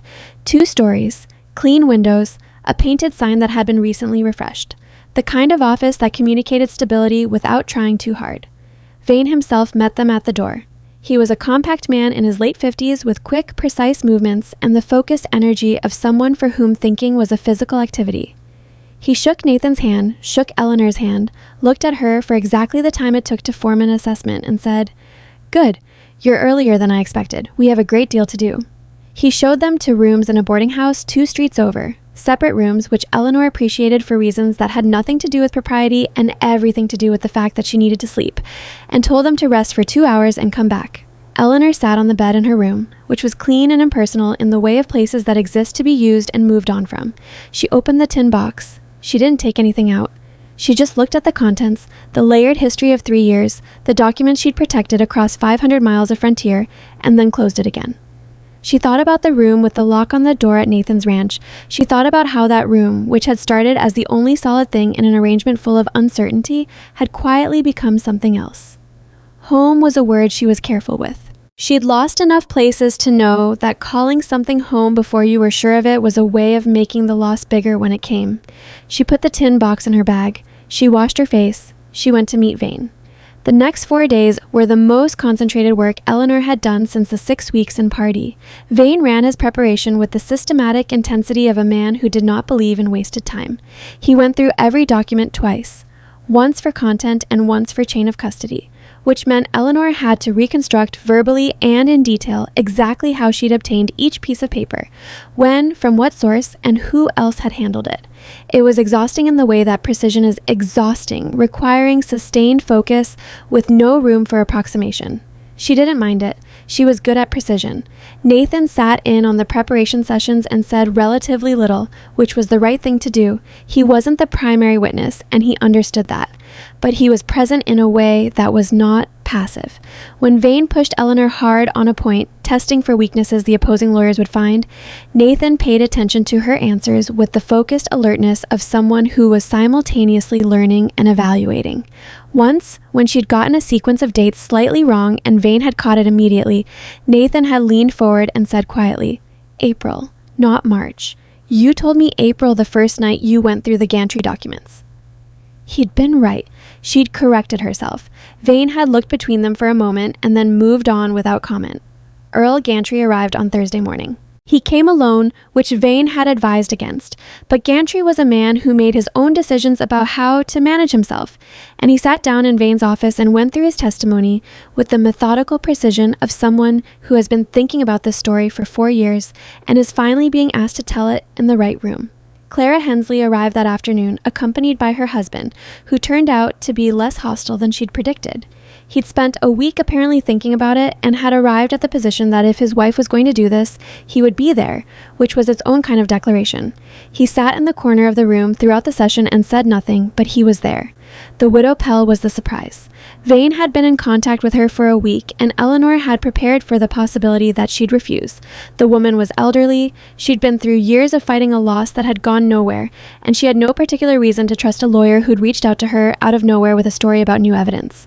But Margaret Pell walked into Vane's office on Thursday evening with a carpet bag of her own, and she set it on Vane's desk, and she opened it, and she took out a packet of letters tied with kitchen string. "I've had these for 3 years," she said. "My daughter told me to burn them. My son-in-law told me I was inviting trouble keeping them." She set them on the desk. "But I'm 71 years old, and I'm tired of being sensible about it." Vane untied the string and looked at the first letter. His expression didn't change, but he went very still in the way Eleanor had come to recognize meant something significant. "Mrs. Pell," he said, "where did you get these?" "They came with the original lien paperwork," she said. "I don't think they meant to include them. Someone made an error in the office, put them in the wrong envelope." She folded her hands in her lap. "I've been carrying them in that bag ever since because I didn't know what else to do with them." Vane turned the letters so Eleanor could see the top one. The handwriting was precise and small, the signature at the bottom clear enough to read from 3 feet away. Victor Halden. The letter instructed in specific language that left no room for interpretation. The falsification of the Pell property lien record and directed payment to a county official whose name appeared on Eleanor's list. Eleanor had seen the shape of this evidence for 3 years. She had spent 3 years working towards something she could feel but not quite touch. She sat very still and looked at the letter and felt something she didn't have a precise word for. Not triumph, which was too clean, and not relief, which was too simple. Something in between, with grief mixed into it, because this letter had existed for 3 years in a widow's carpet bag and 11 families had been living with the consequences all that time. "These change the character of the case," Vane said, setting the letters down with the care of someone handling something fragile. "Substantially." "Enough?" Nathan asked. Vane looked at him. "If authenticated, and I believe they will be, these constitute direct evidence of criminal conspiracy to commit fraud, with a named defendant and specific instructions." He paused. "This is no longer a civil property case. This is a criminal matter." The room was quiet. Margaret Pell said placidly, "Good." Victor Halden and Silas Crow arrived in Millfield on Friday evening, the day before the hearing. They came with 4 lawyers between them and 2 men Eleanor recognized as the type whose function was not legal. They took rooms at the best hotel. Word moved through Millfield the way it had moved through Red Creek, that particular frontier town current of information passing mouth to mouth. And by Friday night, people who had no particular stake in the hearing knew that something was happening at the courthouse tomorrow and had opinions about it. Vane called a final preparation session that evening. He walked Eleanor through the anticipated structure of the hearing. Aldrich's process, the order of witnesses, the points where Victor's lawyers would most likely attempt to interrupt or challenge. He was direct about the risks. "They're going to go at you on credibility," he said. "They have 3 statements from Harlan County. I've reviewed them. 2 are weak, general character assertions that I can challenge effectively. The 3rd is from a woman named Hartley." He looked at Eleanor. "You told me about her." "Yes. Her statement is specific. She claims you fabricated records in her husband's business and were dismissed for dishonesty." Vane set the paper on the table. "It's a lie, but it's a specific lie, and specific lies are harder to counter than general ones." "I know," Eleanor said. "I'm going to ask you on the stand about your relationship with the Hartley business," Vane said. "I want you to answer completely. Everything you found, including what you found about Hartley himself, not as an accusation against him, but as context for why his wife has reason to discredit you." Eleanor considered that. It was the right legal strategy. It was also the exposure of something she'd chosen not to use for 3 years because using it would have meant becoming the kind of person who weaponized information against people who hadn't wronged her directly. "Hartley's accounts," she said. "The irregularities I found. They weren't criminal. They were personal dishonesty, skimming from his own business, misrepresenting profits to his wife." She looked at Vane. "It never touched anyone outside his household. But his wife feared you'd expose it." "Yes. And she's now lying under oath to prevent that." "Yes." Vane nodded. "Then, explaining the dynamic is not weaponizing the information. It's providing context for a witness's motivation to lie. There's a difference." Eleanor looked at the table. She thought about the 3 years she'd spent not doing this, and whether that had been principle or simply a different kind of accommodation to the same pressure that had always been applied to her. "All right," she said. Nathan walked her back to the boarding house after the session. The street was quiet. Millfield settled earlier than Red Creek, and the night air was cold with the particular sharpness that comes when the season is turning properly. They walked without talking for most of it, which was one of the things she'd grown accustomed to with him, the absence of noise for its own sake. At the boarding house door, she stopped. "Nathan," she said. He stopped beside her. "If this goes badly tomorrow," she said, "if Aldrich finds the evidence inadmissible, or if Victor's lawyers manage to shut it down before it gets heard, it won't go badly," he said. "You don't know that." "No," he said, "but I know we've done everything that could be done." He looked at her with the direct steadiness that was, she'd come to understand, simply how he looked at things he'd decided about. Whatever happens tomorrow, you haven't done anything wrong. That matters regardless of the outcome. She looked at him. She said, "You're better at this than I thought you'd be." "At what?" "At..." She stopped. She wasn't sure how to finish the sentence without saying something she wasn't ready to say. "At being in this situation without falling apart." Nathan was quiet for a moment. "I fell apart when my mother died," he said. "Took me about 8 months to stop. The garden, the house..." He gestured vaguely at the general direction of a ranch 4 miles north of Red Creek. "I know what falling apart looks like. This isn't it." He paused. "For either of us." She went inside. She lay in the impersonal room and stared at the ceiling and did not fall apart, which was its own kind of achievement. The hearing began at 9 in the morning. Judge Aldrich was not what Eleanor had expected, which was always the thing about people whose reputation preceded them. The reputation was a shape you projected onto them until the actual person arrived and was specific in ways the shape wasn't. He was perhaps 60, with a broad, lined face and bifocals that he removed and polished with precise regularity throughout the proceedings. And he had the particular quality of a man who had spent decades in a room where people lied to him and had developed excellent equipment for detecting it. He entered the room and sat down and looked at the assembled parties. Vane's table with Eleanor and Nathan and the witnesses ranged behind it. Victor's table with his 4 lawyers arranged in a careful display of legal resources, Crow at a separate table with 2 lawyers of his own. And he said without preamble, "We'll go through this in order. I'll hear the foundational evidence first, then witnesses, then any challenges to admissibility. Anyone who interrupts outside their designated time will have their next designated time reduced accordingly." Victor's lead lawyer, a man named Casson, who had the polished assurance of someone who had won many things in rooms like this, started to speak. "In order, Mr. Casson," Aldrich said without looking up. Casson sat back. Vane presented the documentary evidence first. He walked through it methodically, connecting each piece to the next with the clean logic of someone who had built this case the way you build a structural argument, starting with the foundation and working up. The gantry comparison documents, the Pell-Leon record, the incorporation papers with Victor's signature, the payment authorization to the county recorder furlough, and finally, set last because Vane understood sequencing, the letters from Margaret Pell's carpetbag. When the Pell letters were entered, Casson did object. On chain of custody grounds, on authentication grounds, on grounds that Eleanor could see were tactical delay rather than genuine legal challenge. Aldrich let him make the argument in full and then said, "Overruled. Chain of custody is established. Authentication will be addressed with the witness." Victor, at his table, was looking at something on the surface in front of him. Not the letters specifically. I wasn't looking at the letters. Eleanor had watched Victor Halden for 3 years from a distance, and she had been in the same room with him twice, and she had never seen him look rattled. He didn't look rattled now exactly. He looked like a man who was running calculations at speed and didn't like the results he was getting.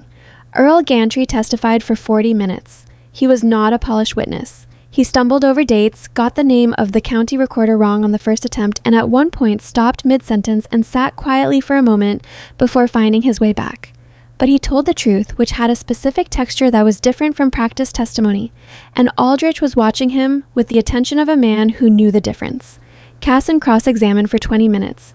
He tried 3 angles: challenging Gantry's memory, questioning his financial situation at the time of the land loss as a possible alternative explanation, and suggesting that Gantry's connection to Eleanor made him a motivated rather than independent witness.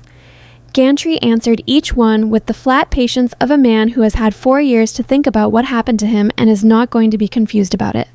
"Did anyone force you to sign the debt acknowledgement?" Casson asked. "Nobody forced me," Gantry said. "They told me I owed money I didn't owe, and they had papers saying I owed it, and I didn't have papers saying I didn't, so I signed." He looked at Casson directly. "That's not the same as nobody forcing you." Aldrich made a note.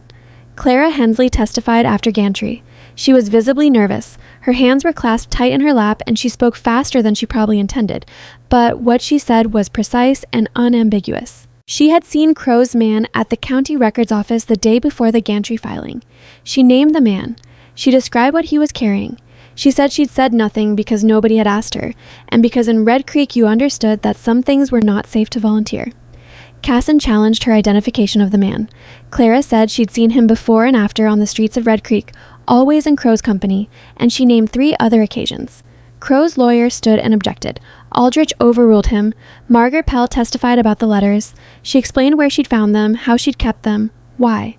Vane walked her through each letter's content. She answered in the level, unhurried voice of a woman who had decided what she was going to do and was doing it, and the room was very quiet while she spoke. When Casson cross-examined her, he tried to suggest she'd forged the letters herself. Margaret Pell looked at him for a moment and then said, "I'm 71 years old, and I have a document examiner's certification in that folder that says I didn't." There was a moment in the room. Not laughter. It was too serious for that. But something releasing slightly, like pressure easing from a sealed container. "Move for authentication," Vane said. Aldrich allowed the certification. The letters held. Then it was Eleanor's turn. She walked to the witness seat with the particular awareness of someone who understands that everything up to this moment has been preparation for this specific stretch of time. She sat down. She looked at Aldrich, who looked back at her over his bifocals with an expression that was professionally neutral and gave nothing away. Vane led her through the foundation first, her background, her work as a bookkeeper, the circumstances under which she'd first accessed Victor Halden's business records. She answered clearly and without decoration. She described what she'd found and how she'd found it, and then she described what had happened next. She described the letter to her employer. She described losing her position. She described the subsequent 2 years of working town to town, staying ahead of a slow-moving machinery of reputation destruction that she couldn't stop because it operated through whisper networks and selective disclosure rather than anything she could challenge in a room. She described coming to Red Creek and what had happened with Crow. She described meeting Nathan. She described their marriage, and she said clearly and without apology that it had begun as a practical arrangement and that it was currently a genuine one, and she did not elaborate on that distinction further, because elaborating on it would have required more than she was willing to give the room. Then Casson stood up. He was good. She'd expected him to be good, and he was. He started with the Hartley statement, the specific lie from Harlan County, and he read it into the record in a voice calibrated to convey the sadness of a man obligated to present difficult information about a person present in the room. "Mrs. Mercer," he said, "isn't it true that you were dismissed from your position with the Hartley Lumber Company for falsifying business records?" "No," she said. "Mrs. Hartley's sworn statement says otherwise." "Mrs. Hartley's statement is false," Eleanor said, "and I can explain why she made it." Casson paused. He'd expected a different response. She could see that in the brief shift in his footing. He'd expected a denial or a qualified answer or emotion. He hadn't expected someone who wanted to explain. "Go ahead," Aldrich said, before Casson could redirect. Eleanor turned to face Aldrich directly. "When I worked for the Hartley Lumber Company, I discovered irregularities in the business accounts, not in connection with Victor Halden's scheme, separate irregularities, personal in nature. Mr. Hartley had been misrepresenting his business profits to his wife for several years." She kept her voice level. "I said nothing to anyone about what I found. I made no accusations and filed no complaint. I left the position when Mr. Halden's letter arrived, and my employer chose to believe it rather than investigate. Mrs. Hartley knows I discovered this information. She has reason to ensure I am not a credible witness." The room was quiet. Casson recovered. He tried a different angle. Eleanor's movement from town to town as evidence of instability rather than flight from persecution. She answered each iteration of this with the same precision. Dates, positions, circumstances, the specific events that had preceded each departure. She had documented everything.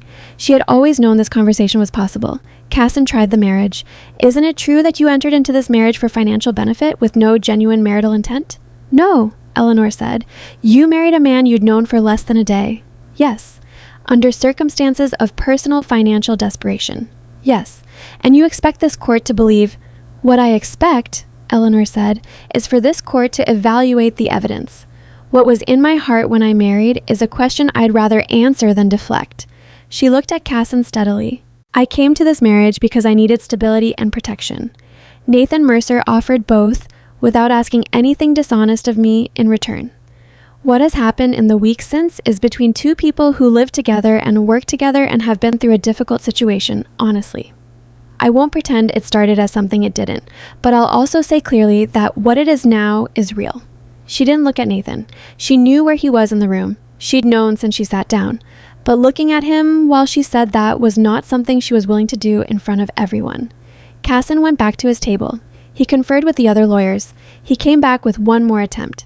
Mrs. Mercer, in your view, your testimony is the thread connecting all of this evidence. Without your account of how it was gathered, none of it is admissible. Isn't it therefore true that the entire case rests on the credibility of a woman with a documented history of disputed claims? Eleanor looked at him. No, she said. The case rests on documents. Mrs. Pell's letters rest on themselves. I didn't write them, I wasn't present when they were written, and they were in a widow's carpetbag for 3 years with no involvement from me at all. Earl Gantry's testimony rests on his direct experience of what happened to his land. Clara Hensley's testimony rests on what she saw with her own eyes. She paused. My testimony explains how the pattern was identified, but the pattern exists in the documents independently of my explaining it. Aldrich leaned back slightly. He removed his bifocals and polished them. He put them back on. Continue, Mr. Casson, he said. Casson said, no further questions. The afternoon session was the counter-testimony. Victor's lawyers produced their 3 Harlan County statements, which Vane challenged on cross-examination with the document examiner's certification for the Pell letters and a methodical dismantling of the 2 weaker statements. The Hartley statement he addressed by returning to Eleanor's explanation of the dynamic, which was on the record. Then something happened that Eleanor had not expected. A man stood up from the public area. He was perhaps 45, neatly dressed, with the look of someone who had made a decision in the last hour and was following through before he could change his mind. He said, Your Honor, I'd like to speak. Aldrich looked at him. Who are you? My name is Gerald Furlow, the man said. The room went very still. Furlow was the county recorder, the former county recorder, the name on Eleanor's documents, the man who had resigned 6 months after the Gantry property was taken and gone to work for a company that had Victor Halden as a silent partner. Casson was on his feet immediately. Your Honor, sit down, Mr. Casson, Aldrich said. Your Honor, this individual is not a listed witness. Mr. Casson, Aldrich said, sit down. Casson sat. Furlow came to the witness seat. He sat down. He looked at his hands for a moment. Then he looked at Aldrich. I was the county recorder in Red Creek from 1879 to 1882, he said. I altered records on 9 occasions during that time. I was paid for it. I have the payment records at home. He stopped. Started again. I've had those records for 4 years, and I haven't known what to do with them. I came to this hearing because... He stopped again. He looked at the room, not at Victor, deliberately not at Victor. I came because I've been waiting for someone to build enough of a case that my testimony would matter and not just get me destroyed in isolation. The room erupted. Casson was on his feet. Victor's other lawyers were conferring rapidly. Crow's lawyers were conferring separately. Aldrich called the room to order twice before it actually came to order. Vane leaned toward Eleanor and said, very quietly, He's been waiting for exactly what you built. Eleanor looked at Furlow, who was sitting in the witness seat with his hands loose on his knees, looking like a man who has set something down after carrying it a very long way. She knew that feeling. The afternoon went on for 2 more hours. Furlow testified. Casson tried to challenge him and failed, because Furlow had the payment records and could describe each transaction in detail, and named the intermediary who had delivered the payments, who was identified by 2 other witnesses as a man in Victor Halden's regular employ. At 4:30, Aldrich called a recess and said he would deliver preliminary findings in the morning. Eleanor came out of the courthouse into the late afternoon light and stopped on the steps and breathed. Nathan came out behind her. He stood beside her without speaking. After a while, he said, Furlow. I didn't know, she said. I had his name on the list, but I didn't know where he was or whether he'd... She stopped. I didn't know. He was waiting for cover, Nathan said. He said it himself, enough of a case that he wasn't alone. She looked at the street. People were moving through it, ordinary late afternoon commerce, no awareness of what had just happened in the building behind her, or maybe some awareness. Word moved in these towns. Victor looked at Furlow, she said. When Furlow stood up, did you see his face? Yes, Nathan said. She had seen it too. The mask had come off again, the same way it had come off in the front room of the ranch when she'd mentioned Arthur Vane. For one moment, fully visible, the expression of a man who has built a system on the assumption that people who know things will stay afraid to say them, encountering the possibility that the assumption has failed. It had been, in its way, exactly what 3 years of work looked like when it landed. She sat down on the courthouse steps because her legs needed a moment, and Nathan sat down beside her, and they sat there in the late light while Millfield moved around them and didn't ask them to be anything other than two people who had just been through something. After a while, Vane came out and said that Furlough's payment records needed to be formally entered in the morning and that he needed another hour with Eleanor to prepare for any questions Aldrich might direct at her during findings. He said it efficiently and without sentiment, because he was a lawyer and the case wasn't finished yet. Eleanor stood up. She went back to work. The morning findings were delivered at 9. Aldrich took 40 minutes. He was precise and thorough and gave no impression of being rushed. He ordered the lien against the Mercer property voided as fraudulent. He ordered criminal investigation into Victor Halden on 4 separate counts, including conspiracy to commit fraud and the falsification of public records across multiple counties. He referred Silas Crow's involvement to a separate proceeding, noting 3 specific points of intersection between Crow's actions and the documented conspiracy. He ordered the restoration of the Gantry property records to their original state, pending full investigation of the 9 alterations Furlough had described. He looked at the room over his bifocals and said, "This court takes a dim view of the manipulation of public land records. It is the mechanism by which ordinary people are made vulnerable to extraordinary harm. Anyone in this territory who has been party to such manipulation should expect to hear from this court." Victor Halden was taken into custody in the courthouse hallway at 11 o'clock, which was, Eleanor thought, the first time she had ever seen him somewhere he hadn't chosen to be. Crow left Millfield before noon. He did not speak to anyone on his way out. He had the diminished look of a man whose authority had been structural, built on other people's fear, and who was discovering what remained of it when the structure failed. Not nothing, necessarily, but less, substantially less. Eleanor stood outside the courthouse and watched the street and felt the particular exhaustion that follows the ending of something you've been preparing for so long that the ending itself doesn't feel real yet. Vane shook her hand and Nathan's hand and said he'd be in touch about the follow-on proceedings, which would require additional testimony but not immediately. Gantry came and found her before he left. He stood in front of her and seemed to be working out what he wanted to say, and then he said, "I'd given up on this." "I know," she said. "I didn't think there was a person left who—" He stopped. He looked at the ground. "Thank you." She nodded. She couldn't quite speak for a moment. Clara Hensley's husband shook Eleanor's hand with both of his, which she hadn't expected. Margaret Pell hugged her with the brisk practicality of a woman who has decided something is worth doing and does it properly. Eleanor held on for a moment longer than was strictly necessary, because 71 years of carrying letters in a carpetbag deserved at least that. Nathan was at her side through most of this. Not between her and the people she was talking to, not performing anything, just present in the way he was present at things, with the quiet steadiness that she had come, over the past weeks, to rely on without quite noticing she was doing it. They stood outside together after the last person had gone. "We should head back," Nathan said. "Thomas will be worried about Pocket by now." Eleanor almost laughed. Almost. "Thomas will be fine." "Thomas doesn't know how to handle Pocket when Pocket gets anxious," Nathan said. "He lets him inside, which Pocket should be inside," Eleanor said. Nathan looked at her. "He's a house dog," she said. "You just haven't admitted it yet." Nathan was quiet for a moment. Then, very quietly, something shifted in his expression that she'd been seeing the edges of for weeks. The particular expression of a man who had a great deal more in him than he was accustomed to showing, and who was running out of reasons to manage it as carefully as he had been. "Let's go home," he said. She looked at him. "Home," said simply, without performance, the way he said most things that mattered. "Yes," she said. They walked toward the livery where the wagon was, through a street that was going about its ordinary business without any knowledge of what the last 4 days had held, and the sun was moving west and the air had the particular quality of late afternoon at the edge of autumn, and Eleanor walked beside Nathan Mercer and thought about the garden on the east side of a ranch 4 miles north of Red Creek, where lime had been worked into the soil, and whether, come spring, the peonies would finally take. They were back at the ranch by late afternoon. Thomas had, in fact, let Pocket inside.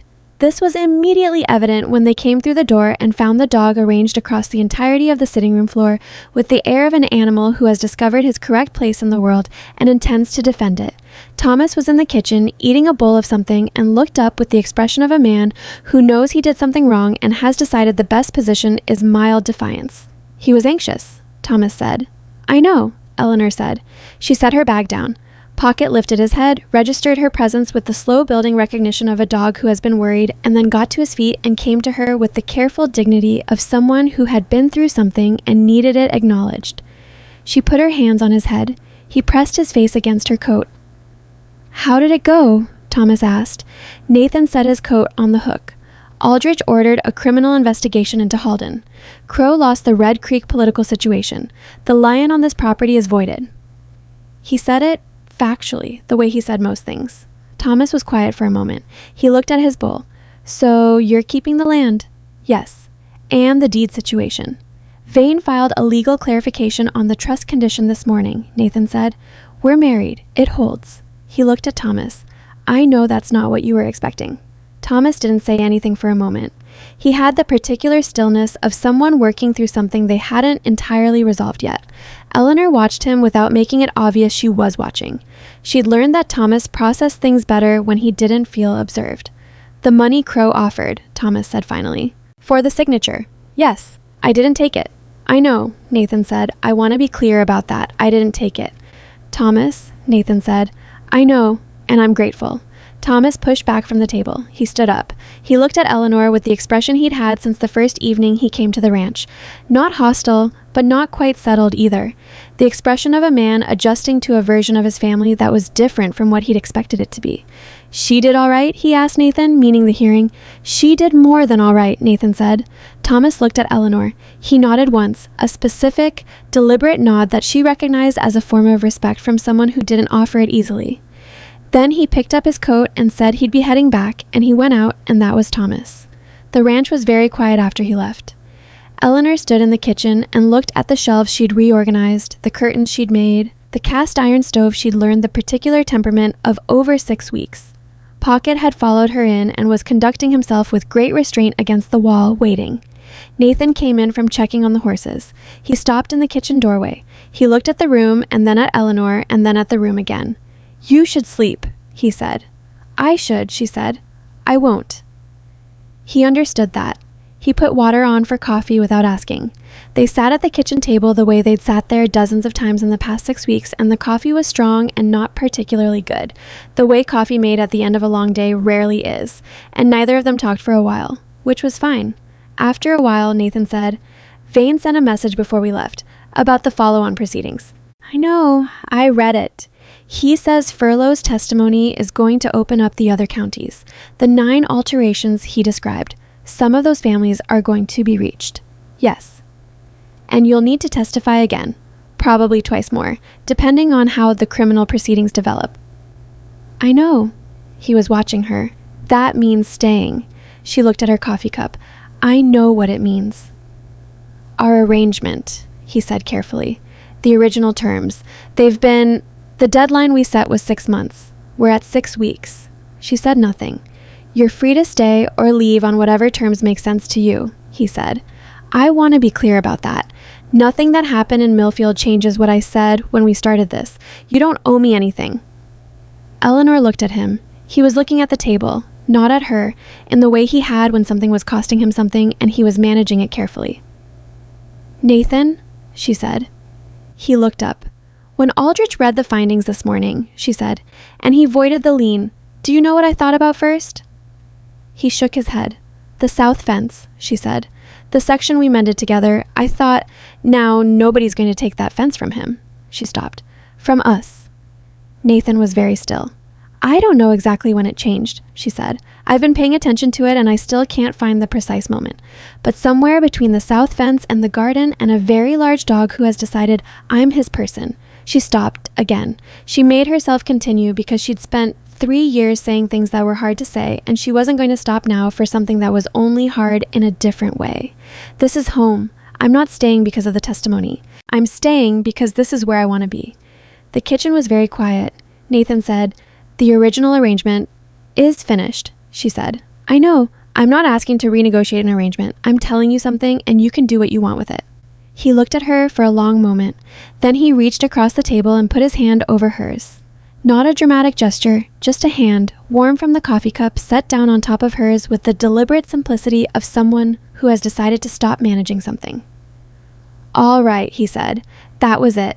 No speech, no declaration, just all right in Nathan Mercer's voice, which she had come to understand meant considerably more than the words themselves. Pocket. Reading the room with the accuracy dogs have about these things, got up from his position by the wall and came to rest his head on the table between them, and they both looked at him, and it was the first time Eleanor had laughed, genuinely, fully, without restraint, since she'd arrived in Red Creek. The weeks that followed moved differently than the weeks before. Not easier necessarily. There was still work, still the steady physical labor of a working ranch. Still the correspondence with Vane about the follow-on proceedings. Still the particular bureaucratic friction of being a woman in a legal situation that the system had not been built to accommodate gracefully. But the quality of the time was different. There was no longer a clock running somewhere at the edge of everything. The first of the neighbor families came by the second week after their return.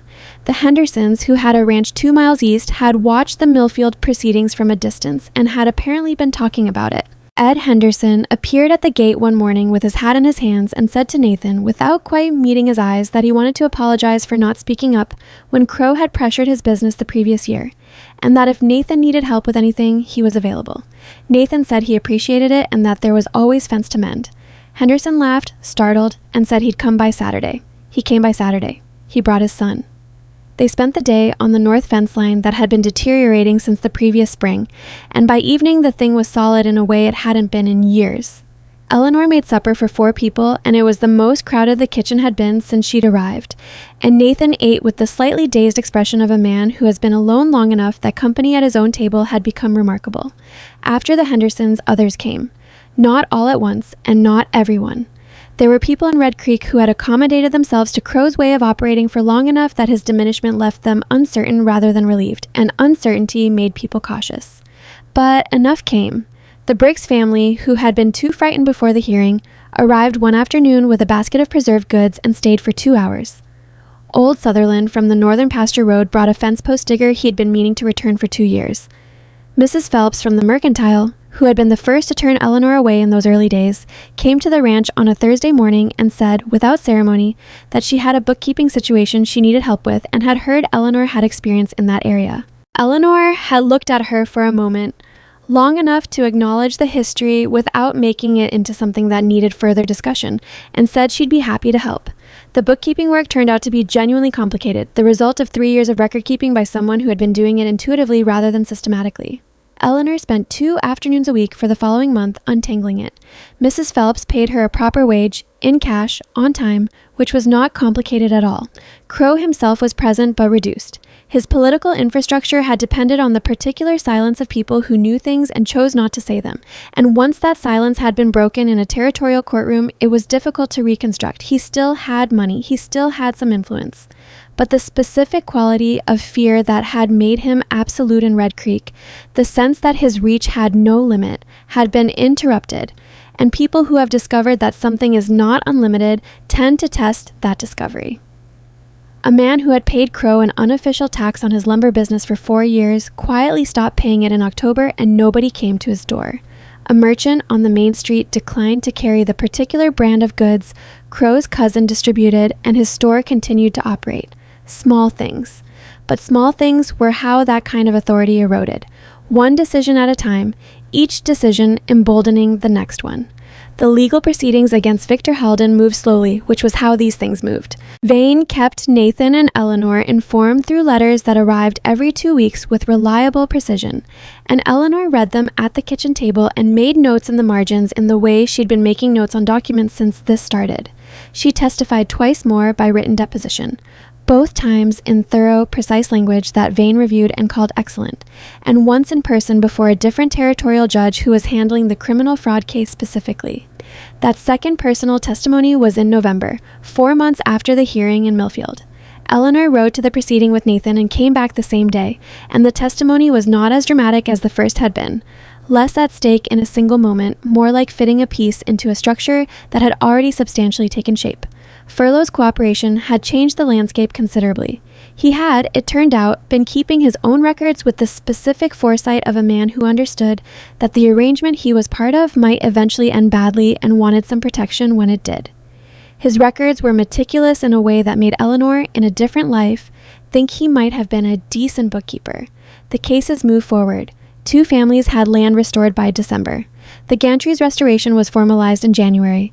Earl Gantry signed papers in a courthouse in the county seat, surrounded by his adult children who had driven 3 days to be there, and Eleanor received a letter from him afterward that was short and not eloquent and said everything it needed to say. The garden in winter was bare but prepared. Eleanor had put it to bed in October with the thoroughness of someone who had plans for it in spring. The beds mulched and labeled, the lime fully worked into the east section, a new row of stakes marking where she intended to add kitchen herbs along the south wall. Nathan had watched her work through the last of the autumn afternoons without interfering, and one evening he'd come out and stood beside her looking at the staked-out garden bed, and he'd said, "You're planning a lot." "Yes," she said, "for spring. And after." He'd looked at the stakes. He'd looked at the east section where the peonies were waiting under the ground. He'd said, "Good," and gone back inside. And that was Nathan. Christmas came. It was not a large occasion. Nathan was not a man who made ceremonies of things naturally. He approached holidays the way he approached most things, with a practical assessment of what was actually required, which in this case was a decent meal and a fire and not working all day. Eleanor had made a plum pudding from a recipe she'd gotten from Clara Hensley, who had appeared at the ranch gate in early December with a basket of things, including the recipe written out in careful handwriting. Thomas came for the day, which was more comfortable than any previous visit had been. He and Eleanor had found over the past months a kind of equilibrium that wasn't warmth exactly, but was genuine. He was direct in his way, she was direct in hers, and they met on that ground without needing it to be anything more. After Thomas left and the dishes were done, Eleanor and Nathan sat by the fire in the front room, which had changed in subtle ways since she'd arrived. A rug she'd found at the general store, a second lamp, a shelf she'd straightened and stocked with the few books they had between them. Small things, layered in over months, adding up to something. "I've been thinking," Eleanor said. Nathan looked at her. He had the expression he wore when she started sentences this way. Attentive, slightly prepared. "About the arrangement," she said. He waited. "It occurred to me that we've been operating on the terms of the original agreement for 6 months now, except that neither of us is treating it as an agreement anymore." She looked at the fire. "I don't know if that needs to be addressed formally, or if we just continue." Nathan was quiet for a moment. "What would you want it to look like, formally?" She'd thought about this. She'd thought about it more than she'd told him, in the particular way that she processed things she wasn't ready to say yet, working through them in the back of her mind while the front of her mind was occupied with bookkeeping or garden plans or Vane's letters. "I'd want it to be real," she said. "Not an arrangement we're calling something else, not a practical agreement with emotional benefits attached. She stopped. "I'd want it to be what it already is. I just want us to say that clearly." Nathan looked at the fire. He said, "I should tell you something." She looked at him. "When I made you that offer," he said, "on May Sutton's porch, I want to be honest with you about what was actually in my mind. All right. The deed condition was real. My cousin Thomas was real. The legal situation was real." He paused. "But I'd seen you 2 days before that, outside the mercantile, when you told Crow you found his behavior unimpressive." He was looking at his hands now, then back at her.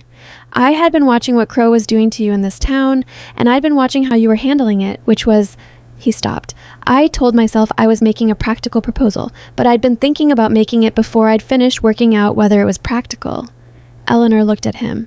"I'm not saying I came to that porch with any particular design," he said. "I didn't. I'm saying the practicality was real, but it wasn't the only thing." He met her eyes. "I thought you deserved to know that." She sat with that for a moment. She thought about the 11 minutes with Bricker and the wagon ride north and the room with the lock on the door. She thought about holding fence wire and making coffee and 12 pages of organized narrative written at a kitchen table while a dog pressed against her ankle. "Nathan," she said. "Yes, you are an honest man." He looked at her. "I told you I try to be. You manage it more often than you give yourself credit for, she said. He reached over and took her hand the same way he had the first time, without ceremony, without speech, just a deliberate hand set down on hers. She turned her hand over and held his. They sat by the fire for a long time after that, not talking much, which was how they did most things that mattered. February brought the follow-on ruling in the Halden criminal case. Vane's letter arrived on a Tuesday, and Eleanor read it at the kitchen table while Nathan was outside, and when he came in, she handed it to him. He read it. He set it down. 4 counts, he said. Guilty on 3, she said. The 4th was reduced. He'll be in federal custody for, she stopped. A long time. Nathan looked at the letter. He looked at Eleanor. He said, "How do you feel?" It was the kind of question he'd gotten better at asking over the months, and she'd gotten better at receiving. Early in the arrangement, she would have deflected it. Now, she sat with it for a moment and answered honestly. "Tired," she said, "and like something that has been pressing against my chest for 3 years, just stopped." She paused. "Not happy exactly, more like it's over. What I started in party by accident when I found that first discrepancy, it's done." "Not entirely," he said. No, not entirely. There are still proceedings. There'll be more testimony." She looked at the letter. "But the center of it, the thing that was chasing me, that's done." Nathan was quiet. "I don't know who I am without it," she said. "I've been running from this, or running toward it, for 3 years. I don't know what I do with a morning that doesn't have some piece of it in it." He looked at her steadily. "You work the garden," he said. "You do the books for Phelps on Tuesdays. You argue with me about whether Pocket should sleep inside." "He should sleep inside. He's a working dog." "He doesn't work," she said. "He supervises. That can be done from inside." Nathan's mouth curved in the almost smile she'd first seen 6 months ago on a wagon road heading north. "You have a full life here," he said. "Without the other thing. You know that." She looked at him. "Yes," she said. "I do." Spring came on slowly, the way it does in that part of the territory. Not all at once, but in increments. Each warm day, walking back a little of the cold, the grass coming up in patches before it came up in fields, the cottonwood windbreak showing green at the tips before the full color arrived. Eleanor watched it from the kitchen window in the mornings, and sometimes from the east side of the garden, where she'd begun working the beds again as soon as the ground allowed. The peonies in April came up. Not all of them. 2 of the 4 she'd planted along the east fence line, which was probably about right for a first year with new lime in the soil and a difficult previous season behind them. But 2 was enough to see that they were there, pushing through in that particular dark red way of peony shoots that always looked more serious than cheerful coming up, which Eleanor had always liked about them. Nathan found her crouched beside them one morning, looking. He crouched beside her. He looked at the shoots for a moment. 2, he said. 2, she said. My mother planted 4. The other 2 might come next year, she said, or they might not. But these 2, she touched the edge of one shoot carefully, not quite touching. These are solid. He was quiet beside her, looking at what had come back. She thought about the garden as she'd first seen it from the road. The overgrown, abandoned square of ground that had the bones of something intentional visible in it. She'd seen potential in it because she'd been in the habit, from necessity, of looking at neglected things and asking what was still alive underneath. A habit that had served her in more than one context, she thought, over the past 8 months. I want to tell you something, she said. He waited. When I first came here, she said, I was someone who had been managing alone for so long that I'd started to think of it as my natural condition. I wasn't unhappy exactly. I was just compressed, like I'd gotten smaller to fit the size of what I was allowed. She looked at the peony shoots. I didn't realize it until I was somewhere that wasn't asking me to be smaller. Nathan was looking at her. What I'm saying, she said, is that the thing you gave me, not the roof, not the legal protection, not any of that. The thing you gave me was the experience of being in a situation where someone expected me to be fully myself. She paused. I hadn't had that in a long time. I didn't know I'd been missing it until I wasn't missing it anymore. He was quiet for a moment. Then he said, You gave me the same thing. You should know that. She looked at him. I'd been alone so long I'd started thinking that was just what life was, he said. The ranch, the work, the dog, I wasn't suffering, but I was... He stopped. Reduced, down to the functional. He looked at the garden, at the house, at the fence line they'd mended together. You came here and started asking about the south fence and making the kitchen into something and working that garden, and I kept thinking... He stopped again. I kept thinking, this is what this place was supposed to feel like. Eleanor looked at the 2 peony shoots coming up through the April ground. She thought about May Sutton's porch and 14 cents, and a man she'd never met standing at the bottom of the porch steps with a proposal she had every rational reason to refuse. She thought about the particular gamble of accepting an honest man's word in a situation where honesty was the only currency either of them had. She thought about how trust was not a thing you decided in advance. You didn't choose to trust the way you chose a direction on a road. You moved forward and you paid attention to what you found as you went, and you adjusted as the evidence accumulated, and if you were very fortunate, what you found was worth what you'd risk to find it. She'd been fortunate. Not in the way people meant when they called hard work lucky. The finding had been earned on both sides. But fortune was in it too. The irreducible element you couldn't account for or control. That Nathan Mercer had walked to the bottom of that porch. That she had stayed in Red Creek long enough for him to find her.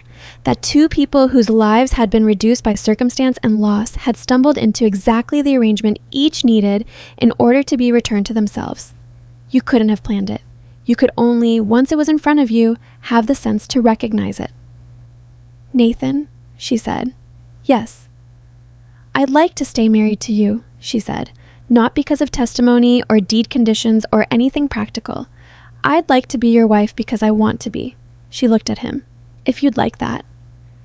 He looked back at her with the direct, unhurried look that meant he'd already decided something and was finding the words. I've been wanting that since about the 3rd week, he said. She looked at him. The 3rd week. When you told me Pocket was a house dog, he said, I thought, that's a woman who sees things as they are. She felt something move in her that she recognized from the garden, the particular sensation of something that had been waiting underground finding enough warmth to push through. You could have said something, she said. You had a criminal conspiracy to dismantle, he said. I thought it could wait. She laughed. It came out fully, no restraint, startling a bird from the cottonwood. Nathan watched her laugh with the expression she'd first seen 8 months ago on a wagon road heading north. The almost smile that was, she'd come to understand, more than an almost anything.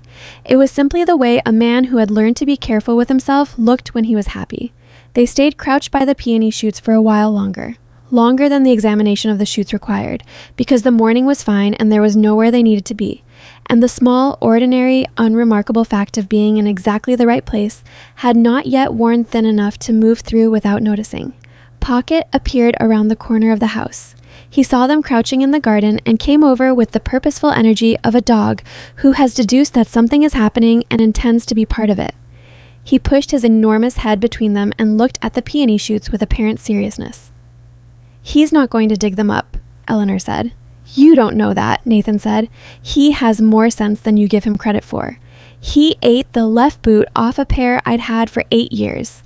That was before he had proper indoor supervision, Eleanor said. Nathan looked at her. She looked at Nathan. Pocket looked at the peonies. The ranch around them was beginning its morning in the ordinary way it did.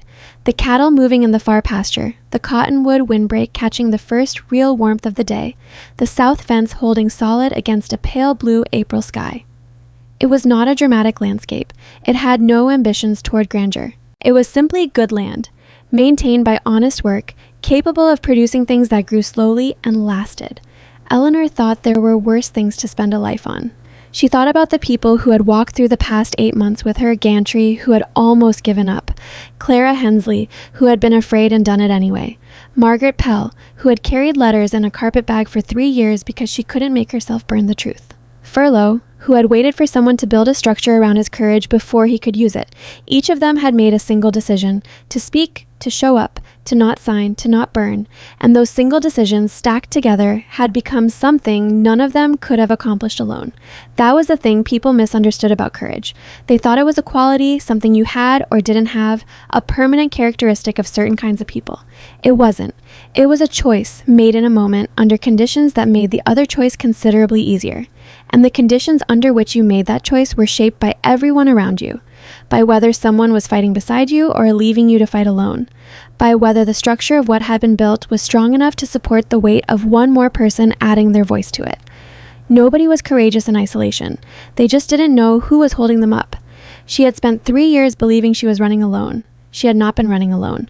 She had been gathering, without quite knowing it, the components of something that required more than one person to complete.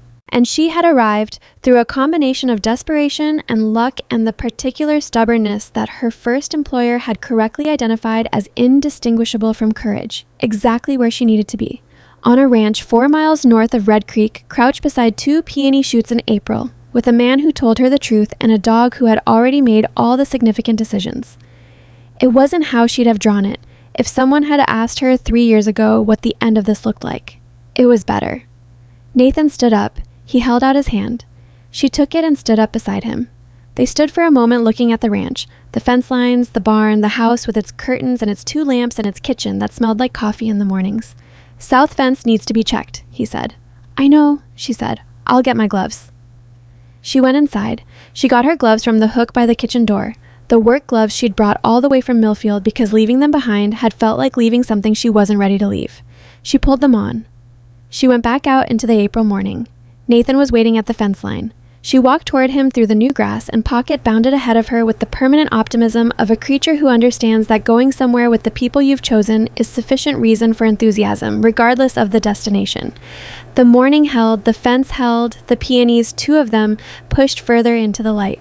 And Eleanor Pierce, who had arrived in Red Creek with 14 cents and a tin box full of 3 years of dangerous truth, who had married a stranger on a Tuesday and found, in that strange arrangement, something she had not known she was missing, walked into the rest of her life without looking back at what she was leaving behind. Because there was nothing behind her now that she needed. Only forward. Only this.